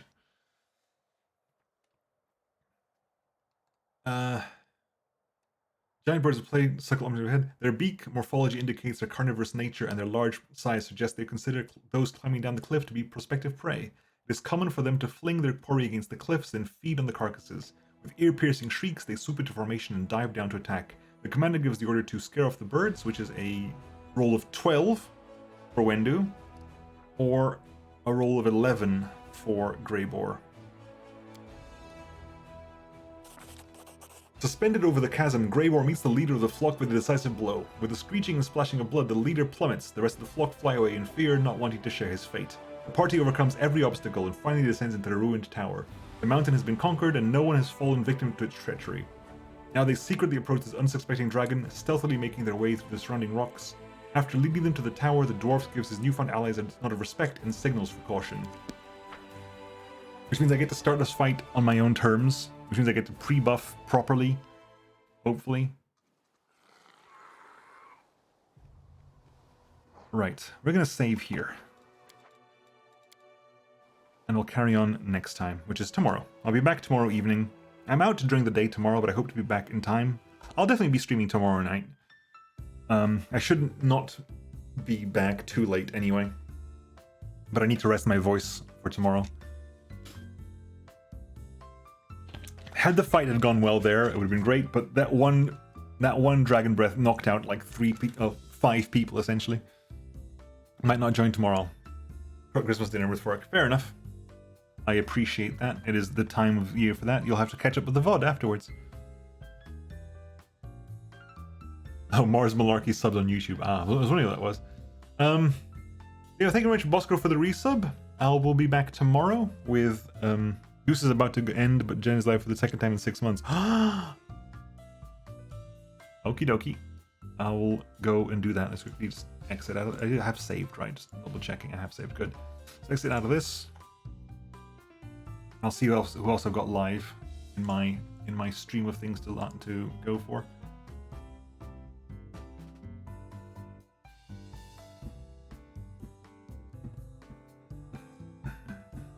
Reloaded is live as well. Reloaded hopped in chat here before, so we might hop into Reloaded as well.